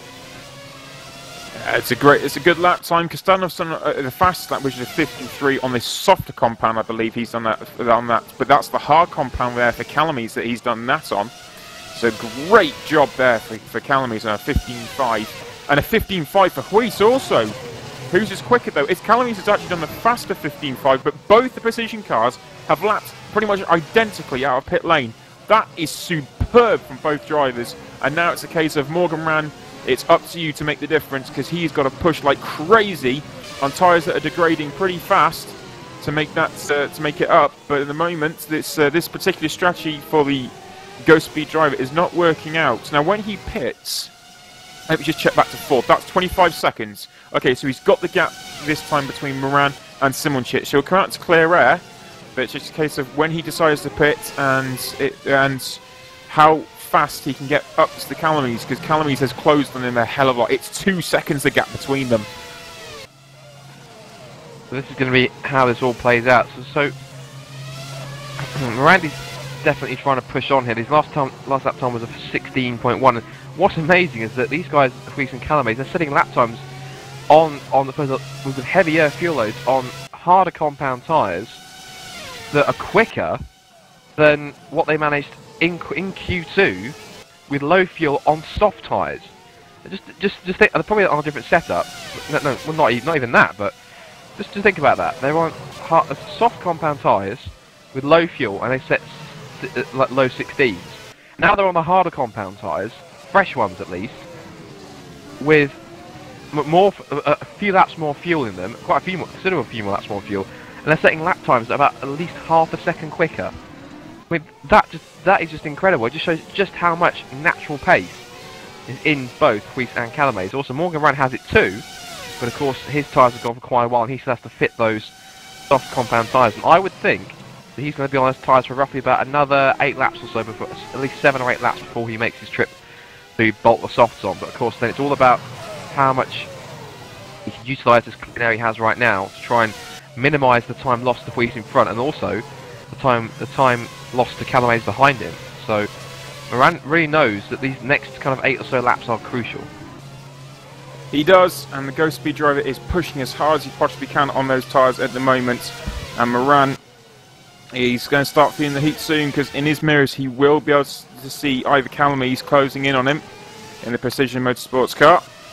And with the podium battling as much as they are, behind Simončić still sits in that 4th place for Ash Racing. What a drive he is having. Filip Puška, he's only 1.3 seconds behind, so Filip Puška's having a great drive also. So Ghost Speed have really got their car sorted out, and Puška's doing a great job. Zoltan Schuty, he is in the Brem GP car and in 6th position with Patrick de Witt in 7th. Yannick Lachin is in the Bati Pescara car, and Zhuhai Cabo is right behind him, in fact. So Zhuhai Cabo is going for 8th place here, and he's actually chasing him down towards Nouvelle. He's very, very close to him, so Carbo's closing on Lachin, but can't get it done through there. So Carbo having a great run, as Rasmus Tally has just been lapped by Bono Huis there, so that's the Twister Racing car in 10th place, with Blair Disley. Blair Disley's just 1.6 seconds behind Rasmus Tally in the Biocross Positive Sim Racing, and Kostadinov is just behind him, 3/10 behind him. In fact, he's underneath the rear wing, so Kostadinov, looks like there could be a few position changes coming up fairly shortly, because there's some quite close fights going on. I have to admit, that's pretty impressive from Yannick Lachin. I'm sure he started roughly around 17th or 18th, and he's managed to jump 9 or 10 spots up into 8th, so it's not doing too bad. It was a rough start for the Frenchman, but he's now starting just to manoeuvre his way up, and of course he will have certainly started on those hard compound tyres.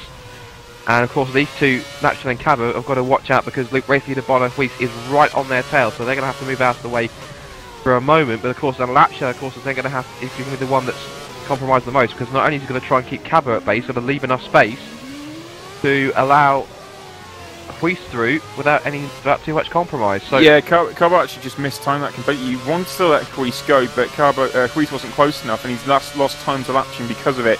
Now he should be able to release Bono Huis. Yep, there he goes. He does indeed. So there goes Huis. Lachin's got to do the same, but I think Carbo's actually lost more time than he necessarily needed to at that particular point. Yannick Lachin in front, and it's allowed actually Rasmus Tally to close on Carbo quite a lot. It's only 7/10 between them now. yeah, it has. I was going to mention that. Rasmus Tally also still on the fringes of the top 10. He was about 14th on the grid, and again, this is what I was mentioning earlier on. Tally seems to come stronger, and the race seems to come back to him in the latter stages when the fuel comes down, and there's the and he's able just to utilise his pace a little bit more. And we've seen that over the 2 races, which especially Australia, we saw that when he started to come back through the field a little bit. China not so much, and Bahrain where he didn't make it further than 3 corners, so that was rather unfortunate for him. But no, definitely for me, Cabo's doing a fantastic job, and I would really love to see him grab at least a point today, because I think the performance he's putting on here, despite the nature of the circuit, is pretty incredible, and I think he fully deserves it if he can get that car to finish. I really do hope he does, because that will be a huge boost to the team, knowing that they can run with the likes of Pescara, and even in fact also Twister as well, because he's running ahead of Tally, and he's not actually letting him close in too much, he's holding him off. So this is great stuff from Cabo. I think this is definitely going to turn a few heads in the FSR paddock possibly, and who knows, maybe a higher team might think to give him a chance on one of their cars, but we'll have to wait and see on that one. For the moment, Cabo gets his way back. Good work for Lachin there. Yeah, Lachin just let him pass on the exit of swimming pool. It has let Cabo close back in. He's only 4/10 behind him, and Rasmus is now 1.3 behind. But Cabo is close back in on Lachin, but Lachin didn't lose too much time to let the Cabo go as well. So good work there for the Pescara car there, and the Pescara driver, the Yannick Lachin. As Bono Huis can now escape down the road. De Witt is having a lonely race in 7th. He's 7 seconds in front of Lachin and some 26 behind Zhuhai Cabo. Zoltan Schuty in the Brem GP. Filip Puška in 5th position. Very strong race as well. He's just under a second behind Simoncic for Ash Racing. Ooh, that's going to be interesting. How close is Pushka going to be allowed to get before they call a team order on that one? I was thinking about that earlier on, because of course, as you said, Ash Racing is now a subsidiary team of Go Speed, so that's going to be quite intriguing. I wonder if because we saw earlier on, didn't we, that walking around was let through by Simoncic. So I wonder if there's going to be the same thing happening to Pushka. Will they allow them to race, I wonder, because Pushka's in a slightly different scenario and situation to what Morgan Moran is, or will they prefer Go Speed to take the constructors' points, which may allow them to close on Precision, even though Precision currently are on for a 1-2 in theory. But still, they probably want to capitalise on more points, so it's a question of can Pushka get close to Simoncic. In fact, Simoncic has just started to edge away from it, 1.2 seconds now, so that might not even come into consideration for the Go Speed and Ash Racing team managers. So it may not even be a situation they even need to consider. Ivor Calamies is 1.5 seconds behind Morgan Moran.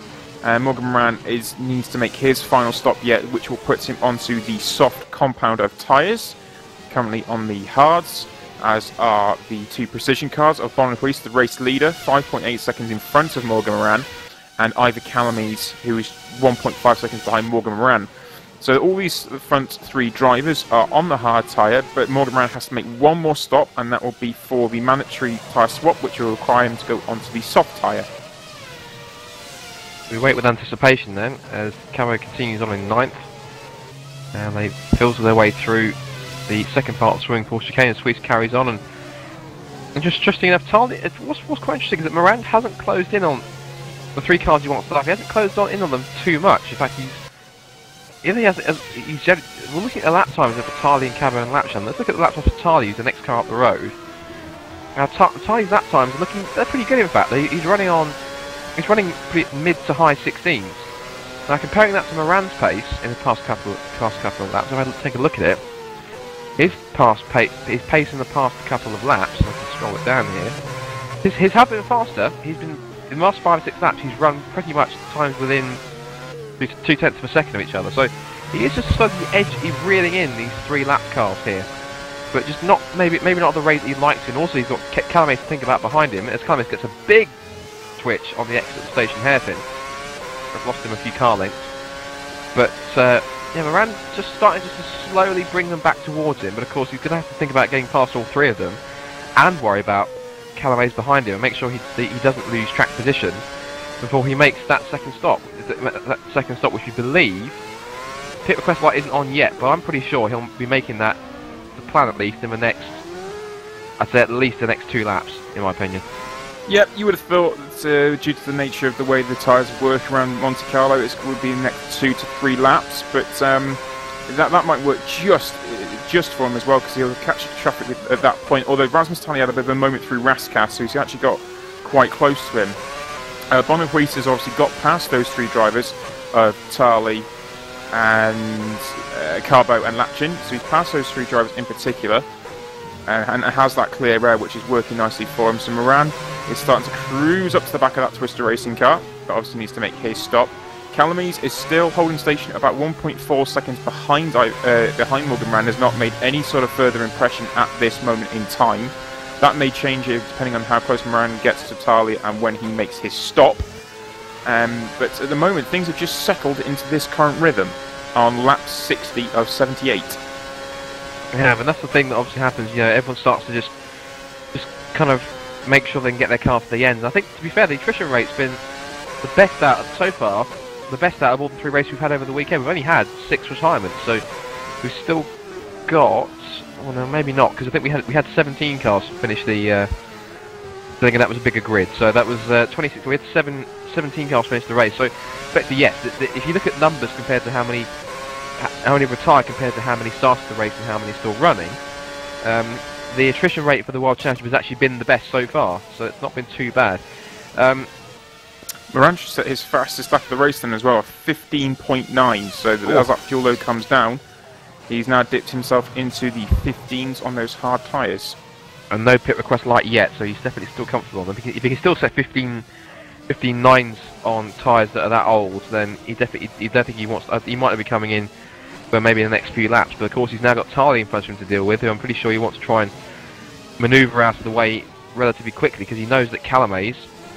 Look at that. That's very sporty from Tarly. He found some room on the exit of the second part of Mirabeau to allow Moran just to go through.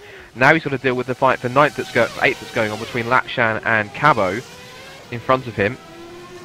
And now Moran can try and chase after them, which means that Calamays is the next man to have to worry about the Twister car of Rasmus Tarly. And just looking at the battle for 8th quickly, what's going on with that? Well, Latshan's still got a slight gap now. He's pulled out slightly from Cabo, but the Jasco Spain Star car still keeping him there or thereabouts. He's not letting him get away too far. So this is good pace here. I mean, let's quickly compare their lap times. Last couple of laps, the lap times were running pretty much low to mid 16.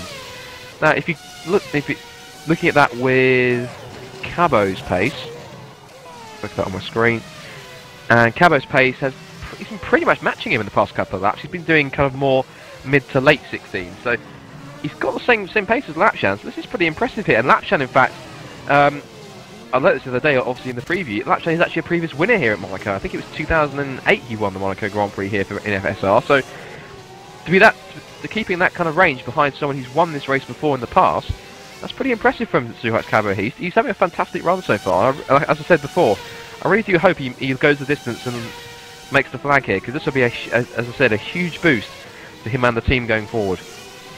Well, Bonnequist is currently sitting on what could potentially be a 4-time winner around the streets of Monte-Carlo, and interestingly, what we alluded to him before, but that would make the last person to win in Formula SimRacing World Championship race around the streets of Monte-Carlo would be 2009, and that would be Lee Morris. Yeah, ironic that. And the thing about Lee Morris is that he has stated due to work commitments, that's the reason he stated there that he'd only really be available to run one race, and that's the next round in Canada. The rest of the season he's looking for more of a testing role.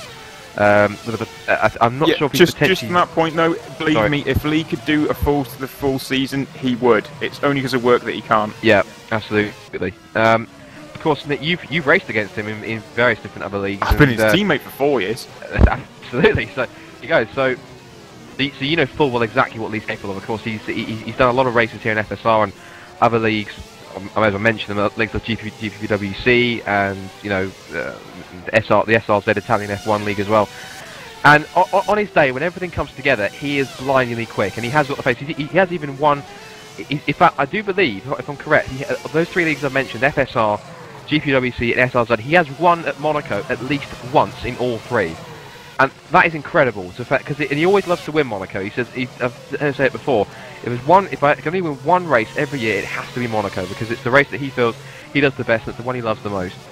So to see that he come back, it will be fantastic. I know a lot of people who really know him in sim racing think he's got a bit of a temper on him, and kind of, I hate to say it, kind of whines and moans a little bit when things don't go his way. But it is only because he's very competitive, and he does drop out quite a bit, but as I said, it's only because of work commitments, not the fact that he's pulling out because he's uncompetitive. He knows how quick he is. It's just unfortunate that real life commitments get in the way, but that is effectively how it goes.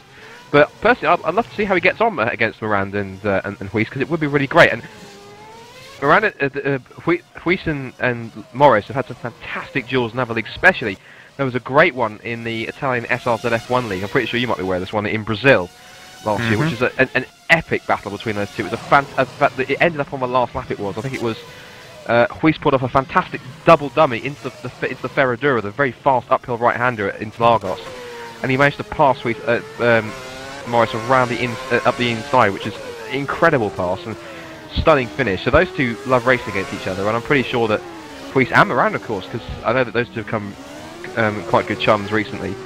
That to see all 3 of those guys at the front on track together would be I think it would be fantastic. Fun enough, we were referring to before about teams and situations where you get into an environment you want to be in. Lee has always tried to get into that environment, but he's just never found himself there. And because of it, I don't think he's ever been able to show his full outright potential ability. But anyway, we may see him once again at some point in the future. But Bonnequist leads the way on lap 65. Morgan Moran still yet to make that second stop. He is in second place he's on a 1:15.9 for Go Speed Racing. Ivan Calames, he's in third place for Precision Motorsports and cruising up to the back of Morgan Rand as his tyres start to deteriorate quite heavily. Simonchich is in fourth place for Ash Racing with Philip Pushka only a second behind in the second Go Speed car. So the Go Speed is having a great run here today. And Zoltan Schutte for Brem GP is in sixth position with Patrick Dewitt in seventh. Yank Lapchin in eighth place with Rasmus Tali in ninth with Dion Kostadinov in 10th. Zuhaitz Cabo has made his final stop and has dropped down to 11th now with Blair Disley in the Biocross Positive Sim Racing car in 12th with Zoltan Nagy in 13th place and Chris de Jong in 14th. Moises Rondon, he's the driver that started from pit lane, he is in 15th. And Eros Masculi, he's still going and he is in 16th for the Pescara EYN team. I think effectively this battle for the lead here. I think really it's more a battle for second between Moran and Calames. I think at this point, Huis is far enough ahead. He's 8 seconds up the road, and I can't see, as fast as he is, I can't see Moran making up that time. He hasn't put his pit request light on yet, so he still feels comfortable at the moment. Oh, just has, in fact. Just popped on, so that he will be pitting this lap then, end of lap 66. So 12 laps then on the soft tyres. And effectively, I think for the moment, unless something drastic happens, I think it is pretty much game, set and match for Bono Huis, but this is going to be the duel for second now between Morgan Moran and Ivar Calames. Calames will take second place as soon as Moran pits at the end of this lap, but now it's going to key of can Moran on those soft tyres utilise them as best he can and sweep through. Now what's going to be intriguing is I'm just looking up the road to where there's any lap traffic and see where everyone is, and when he pits we'll have to keep trying that when he comes in too, but you know, lap traffic is also going to be very important as well as to where Moran slots out. So he's far enough ahead of Simonjic to stay in front of him. So third place at least is assured. But it's his fight for second that's really going to come down to here. So as expected, Moran winds it around Rascaf's, holds to the right, and he really does. So this is the crunch time. This is the pit stop that everyone's been expecting. Moran in, off go the hards, on go the set of fresh softs. Relatively quick stop, not bad. Lap 67, he's got 11 to go until the end, and you have to believe that is just too long to go on those tyres. Even if he goes a second a lap, what is it? It's 13 seconds. He's going to have to make up in 11. Oh no, it's actually out to 14. Okay, time is going crazy. 13.1, there we go. 13.1 seconds he's going to have to make up on Ivar Calames in 11 laps. That's doable. I don't know. I don't know what the pace is going to be for him. So, but yeah, here we go. This is Morgan Moran. He's come out on the soft compound tyre now.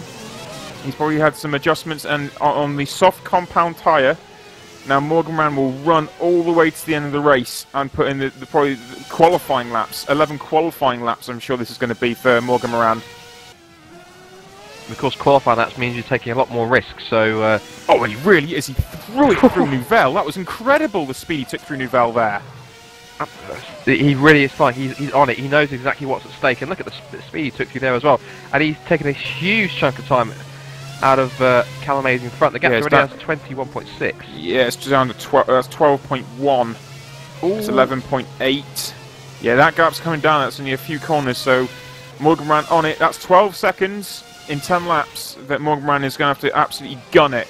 This is going to be the drive of Moran's life to close down Ivar Calames now. Ivar Calames is an extremely respectable 9 seconds behind Bono Huis. Ivar Calames is a talent in himself, but to be only 9 seconds behind Bono Huis, that is nothing to moan about. That is a very, very good drive at the moment that Ivar Calames is having. But he might have to stop looking at the time going forwards because Moran... Oh, he's got traffic though. Moran's got to get by this traffic, and who's that? That's Dion Kostadinov.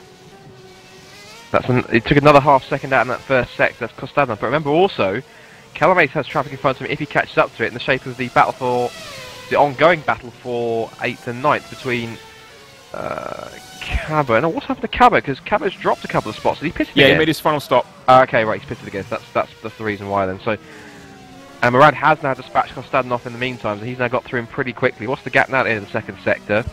Oh, look at that! He took almost a second out of him in that second sec. That was incredible. And despite having to lap Kostadinov, he would have gained even more time. he knows exactly what's at stake here. Moran, so this is qualifying laps. Let's look and see what this time is then, because he really is taking massive chunks out of it. Across the line he goes. What's the time? 13.595. That's impossible. That is. I've never seen anyone go as quick around. My goodness. That's a fantastic lap there for Morgan Moran. He's close to 9.5 seconds already. Morgan Moran is on it. He's absolutely on it. And remember, these tyres are going to last. They'll last to the end of the race, and they'll keep the pace up to the end of the race now as well. He's in exactly the range that he needs to be in. Oh, unfortunately, we've just lost Eros Masculi as well. That's a great shame. He's been having a very solid run towards the end of the points tally, but unfortunately, we've lost Eros Masculi. And Simončić still sits in 4th place in front of Suti, who's in 5th. But yeah, it's on for young and old now between Moran and Calamise, because he is coming at him pretty quickly. It's 9.4 seconds, and Moran is lapping significantly quicker than what Ivor Calamise is at the moment, and he will get those tyres to the end as well. He's hit the range that he needs to be exactly to get those soft tyres not to fall off the edge of the cliff. And yeah, this is going to be very impressive if he can get all the way, or at least catch Ivor Calamise, because catching is one thing, passing is another, especially around Monaco. Look at that, he took another second out of him in that sector. He's done another consistent lap, so that's a 13.6. So he's on a 13.5 and a 13.6. It's only a second loss, really. But he took another second out of Calamise in that second sector alone. So that second sector, especially that run through the Nouvelle Chicane and also through the swimming pool section, really appears to be the area that Moran loves to run through, because it really has taken more time. I think another half a second. Well, he's got maximum grip though. That's the grip level affecting it. He can carry a lot more speed through the higher, so-called higher speed corners around Monte-Carlo. So places like Tabac, Springpool, Sandoval, he can even carry more speed. Massenet, Casino, those sorts of corners where there's slightly higher higher speed. He will be able to carry the speed and momentum through those corners significantly more than what Calamise can, and that is what will bring the time down for Morgan Moran. And he's definitely pushing, because it's down to 7.3. But again, Moran has traffic, and this is going to be the Twister racing car of Rasmus Tally. Will he get out of the way before the final corner? No, he doesn't. He'll pull left out the final corner. He does, and that's released Moran, and a few more tenths has been pulled out. It's a great lap again there for Morgan Moran. The gap's down to 15.5 at least at the front, but the gap now is, let's have a look. 6.8. 6.8 splits Ivor Calamise and Morgan Moran. And we are on lap 71. There was a 13.9 last time around for Morgan Moran across the line. Oh, Calamise has hit this traffic as well. Calamise is into the traffic of Lapchin and DeWitt. This is going to be painful for a couple of corners for Ivor Calamise. He needs to negotiate these guys pretty quickly. He's just fallen back slightly from Lapchan now as well, so yeah, he's starting to feel the pressure. Sorry, I say feel the pressure, but he's going to start to try and push past Lapchan and DeWitt before Moran gets any closer, because Moran does have fresh air. He's got clear air until he gets to Calamise at the moment, but Lapchan against DeWitt is on, and he needs to get by them. So it's going to be quite key. So of course, lap traffic plus clear air, lap traffic Calamise plus clear air. Ooh, he took another 1.1 seconds out of Calamise in the second sector again alone. So Moran, he knows exactly what's at stake here, and he's now going to thread it through the anti-nose corner again towards the pit straight. And what's the lap time this time if you look at it? It is 13.8, so that was a tenth and a half up on what he did last time. So he's definitely comfortable with this, setting 13. Yeah, 15.6 there for Calamise as well. Yeah, exactly. So he's lapping, he's pretty much about 2 seconds of that quicker. So this rate, he will catch him no end. The gaps are down to 5.6 seconds now. And it's actually come down even more. It's underneath 5 seconds, because Calamise is right behind Lapchan. And these guys are obviously battling. They've not got out of the way yet. DeWitt's had a bit of a moment going through Portier. Lapchan's pulled away to the right-hand side. Good job, Lapchan. And he's now got DeWitt is the next target to negotiate. Now, Moran obviously has got to get by this battle as well that will continue between DeWitt and Lapchan. But, yeah, it's going to come down. But Moran now has the traffic to negotiate, as Calamise has one more to negotiate as well, which is Patrick DeWitt. And the gap is 4.5 seconds. Stripe again, he gets another 6/10 out of him, so not as much. So maybe after those first 4 or 5 flying laps, maybe the tyres are starting to just creep down in terms of their operating range now as Moran negotiate anti-nogs again. 15.6 for Calamise. And Moran's lap time 14.1. is 14.1. So he's starting to do a little bit of performance now. He's dipped into the 14s. That's still enough, though. That's still good. It is. Yep. The gap is now. It's under 4 seconds now. It's 3.9. So, Moran, like I said, there's plenty of time left now for him to make this happen. And he's taken another couple of tenths out. It's now 3.6. Yep, 3.6. He's definitely closing on him. As he's passed DeWitt now. Also, DeWitt has been negotiated. So it's Lapchon against DeWitt. Well, it's Calamise against Moran, but DeWitt and Lapchon are in between them now. So it's Moran's turn to try and get round the pair of them. Into the Nouvelle chicane they go, and Moran follows suit. And we'll have to see exactly what the time is, or what the gap is now at the second split here. Commitment through that first sector is pretty good. He's only taken it down by another 4 tenths, so the gap is now 3.5 now, so it's not too bad. Miranda has to negotiate this battle, as we said, for 7th and 8th. Oh, good lap there for Calamise, 15.2. Plays a 14.5. So that's an improved lap there for either Calamise, and a slight drift from where Moran has been at. It's now gone to a mid-14. But remember, he's just got to negotiate traffic.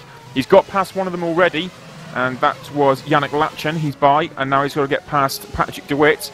And as soon as he's by DeWitt, that is it for the traffic. Or is it? No, because Calamise is catching... Not Nagy. Nagy. Yeah, he's catching Nagy, so there's going to be another car in the mix yet. And Moran has now cleared Patrick DeWitt. I've just seen it. He cleared him before the hairpin. Yeah, he cleared him actually a while ago. I think he did it a full lap ago, in fact, now. He cleared him. He cleared him quite early, unless he got back by him again, but he cleared him quite early on. No, I mean Moran. Moran's got... Oh, sorry, Moran. I see. So I think Calamise. Calamise, yeah, so that's the gap now between them is 3 seconds. It's 3.1 is sort of, yeah. I think, roughly. Yeah, and now left now 2.9. Oh yeah, he's just taking. That's quite a lot. He's just taking through swimming pool there. In fact, so Nagy is the next driver. He's a couple of seconds down the road, and it's 2.5 between them now. Yeah, 2.5. So that was a 15.0 and a 14.4. Calamise is getting quicker, in fact. So that's a 15.0 for Calamise and a 14.4. Oh wow! And a big moment through Saint-Devote there for Morgan Moran. The gap's now down to 2.5, so it continues to come down here, and now this is the big thing. As you said, Moran can catch him, but he'd have to pull off something pretty special to make an overtake here. Gap is now... What is it now? It's actually increased a little bit, in fact, now. It's gone to 2.7. That little moment seems to have cost around a couple of tenths, but as you said, Calamise just started off a little more pace now. Now he's got a little bit of clear air in front of him, now that Nagy's not too far in front, but pretty intriguing to see how Moran now deals with this. Into the Nouvelle chicane again, on the power. There goes Calamise to back. Here goes Moran's. What is the sector time this time? What is the gap this time as they go through? It's now underneath 3 seconds again. It's now... Oh, what is that? I think that's 2.4 in fact. No, 2.6 I think. 2.6. Moran now heads through as he knows again, and onto the pit straight now. Another good lap, 14.9 there for Calamise, 14.7 for Moran. It's starting to plateau. It is, gap's now 2.4. So, and what's interesting is that both of them, they're not going to catch him in time, but they're steadily just starting to chip away at Bonawhee's lead. But of course, Weiss is just cruising to the finish now. It's not him it's not him suffering tyre trouble. It's probably just him just making sure he gets to cast the flag. So it's not any trouble at all, really. But this is intriguing how this is going to go. What's the gap now? I'm trying to work this out. It looks to me, yeah, 2 seconds now. So I thought it was less than that. In fact, no, it's exactly 2 seconds. They went into the tunnel. 2 seconds then. They're going to the harbour chicane once again, and down towards the back once more. And that's interesting because Moran, thanks to the softer tyres, he does take to back in a higher gear. So yeah, he's got the confidence and the grip that he can. Whoa! He went really deep into Rascas. Then I thought he needed the fence. He got away with it. So Moran carries on, but he's braking so deep into Rascas. But he can carry the speed.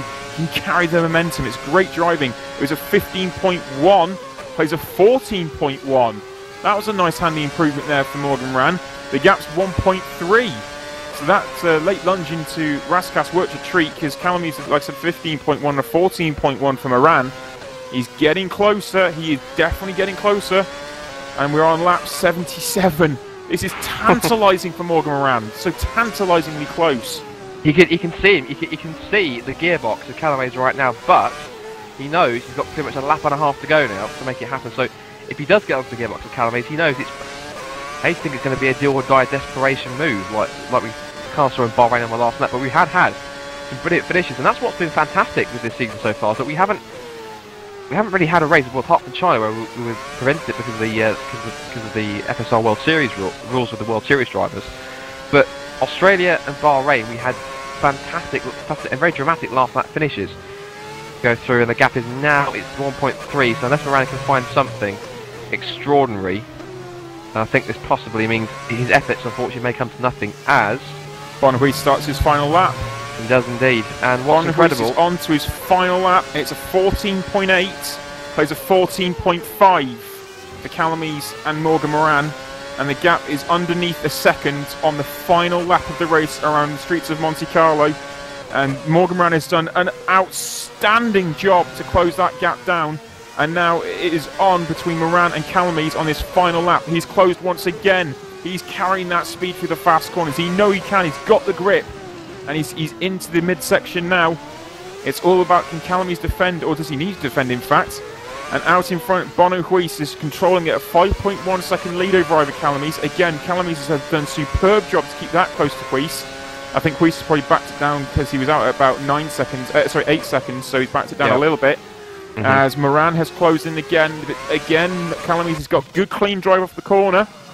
In through to back. It's working nicely here for Calamy's still. And through the high-speed corners, yeah, he's getting close, but it's not going to be enough. As Woodwiss dives into Raskas for the final time. He's coming up 20 nose. And for the 4th time in 4 years, Woodwiss wins in Monaco. A superb victory for Precision Motorsports. Ivor Calamy's comes across in 2nd place for Precision. And Morgan Moran in 3rd, and a brilliant final stint there for Morgan Moran. Absolutely, and the next man to come through, we've got to take our hats off.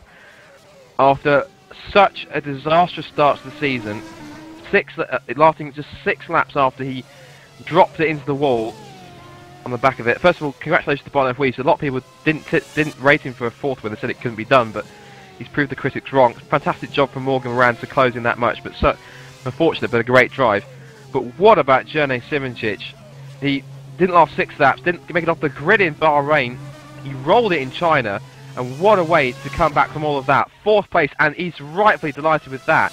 Congratulations, that's a great drive from Jurne Simoncic. In fact, I'm pretty sure that could possibly be my driver of the day, because he deserves that after all the bad luck racing have had. Push has got to be close to it, because that's a brilliant drive from Pushka in 5th place. Too, yes. Suti in 6th place, another wonderful drive as well for the Brem GP car there. So Suti comes across in 6th.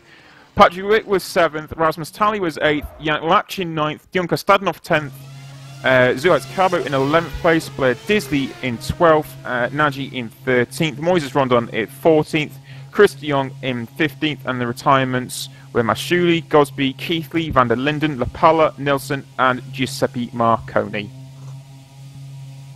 Fantastic, and looking at the standings there, I think it's right. The unfortunate suspects from the race, I think probably the most unfortunate were GT Omega, because both their cars unfortunately just had very bad luck and weren't able. I think Keithley looked to me, he stalled the car when he just lost the back end, or was a bit over enthusiastic through the Nouvelle chicane, and just he nosed it against the wall, couldn't find reverse, and then obviously couldn't hold the clutch in, and just stalled the car. Whereas Gosby was purely just hitting the anti-cuts and hitting the wall, so that was certainly unfortunate. Nilsson, I think, probably could have been a factor in some way if he hadn't had that incident. Lapala as well, it's not really been his weekend. He hasn't been a fantastic job. He's retired from both the races he's running. Rather unfortunate, but yeah, definite congratulations to Woodwiss. That's 4 wins in Monaco. He definitely is the master of Monaco, and is incredible. Ivor Calamy's again, only obviously, even though he's backed off, to finish 4.5 seconds off Monaco. In some ways now, I can now side more positively with why the team have decided to give Calames the seat alongside Ruiz for the rest of the season now. And I think Calames will be absolutely in his element. He showed that here, and he's put in a fantastic effort. Morgan Morand, he obviously the quickest of the guys on the hard compound tyres, and we saw it. He was absolutely giving it every single last inch of effort and emotion into just pushing as hard as he could and trying to catch up. And he just about caught in the end, but he just wasn't able to do it. As I said, my driver of the day has to be Journey Simoncic. I think purely because of the fact he's had so much bad luck in being in the season, and to come to Monaco, which is pretty much the hardest race of the season, to grab a 4th place to Open Ash Racing's points total for the season, it's just incredible. It's a fantastic job. I feel he possibly could have got pole position due to his Q1 performance, but apart from that, great stuff to last the whole race distance this time, and well-deserved 4th place. Well, we have witnessed a sensational ending to the 2013 Thrustmaster Formula Sim Racing World Championship event here today, and the race that has been superb towards the end. Again, it was strategy that played out. Soft, hard, hard, played against hard, hard, soft. And it was a magnificent drive from Morgan Rand there to close on Ivor Calames. Couldn't get close enough, though. And Ivor Calames did a wonderful, wonderful effort to pull that gap and get the time that was required for him to keep in front of the Go Speed driver. And Bono Ruiz with a 4th win. He goes to Barcelona and he comes back to Monaco with a win. Standard Bono Ruiz. That superb effort there from the Precision guys. A little bit happy about that myself, obviously. But yeah, we move on though. We move on. We've already had a race here, and we move on to the high-speed Canadian Grand Prix around Montreal. A wonderful circuit. I very much enjoyed driving around there. That is on the 1st of June for the World Series, and World Trophy is on the 2nd of June in the morning, and then we have the World Championship later on, same time as what we were today. So, as ever, we thank our sponsor, which is Thrustmaster, SimRace.tv for their excellent coverage, and Sam Jones, our broadcast director and cameraman extraordinaire. Thank you very much to Sam for that. And Scott, any final words from yourself? Well, I have to say it's been a fantastic weekend's racing at Monaco. As I said, I was feeling a bit rough beforehand, and I wasn't sure if I was going to make it, but because of last year I had some technical problems with my equipment, I wasn't sure if I'd be able to comment. I didn't commentate last year. I missed out, which was rather unfortunate. But as I said at the beginning, what was amazing is that I waited to commentate in the race at Monaco, and 3 come along at once because I had to cover the World Trophy, as I said, in the morning. But yeah, a great weekend's racing from all 3 series, and the World Championship, of course, Bono Ruiz. I do love the fact he just go away, take a break. He still have a championship lead after China, comes back, and then just like he never went away. But I think possibly he did that just to get a bit of time away, just to chill out and relax a little bit, just to kind of recharge his batteries, because obviously there's been the off season, but of course he needed a bit more extra time off, I think. But excellent stuff from him, and of course definitely some great drives through the field. Calames again for 2nd place. Moran, as we said, giving it his all for 3rd. Again, fantastic effort for Journey Simoncic and Philip Pushka, and Zoltan Schutte as well. Great drives from all of them. Patrick DeWitt always finishes at Monaco, and he's done it again.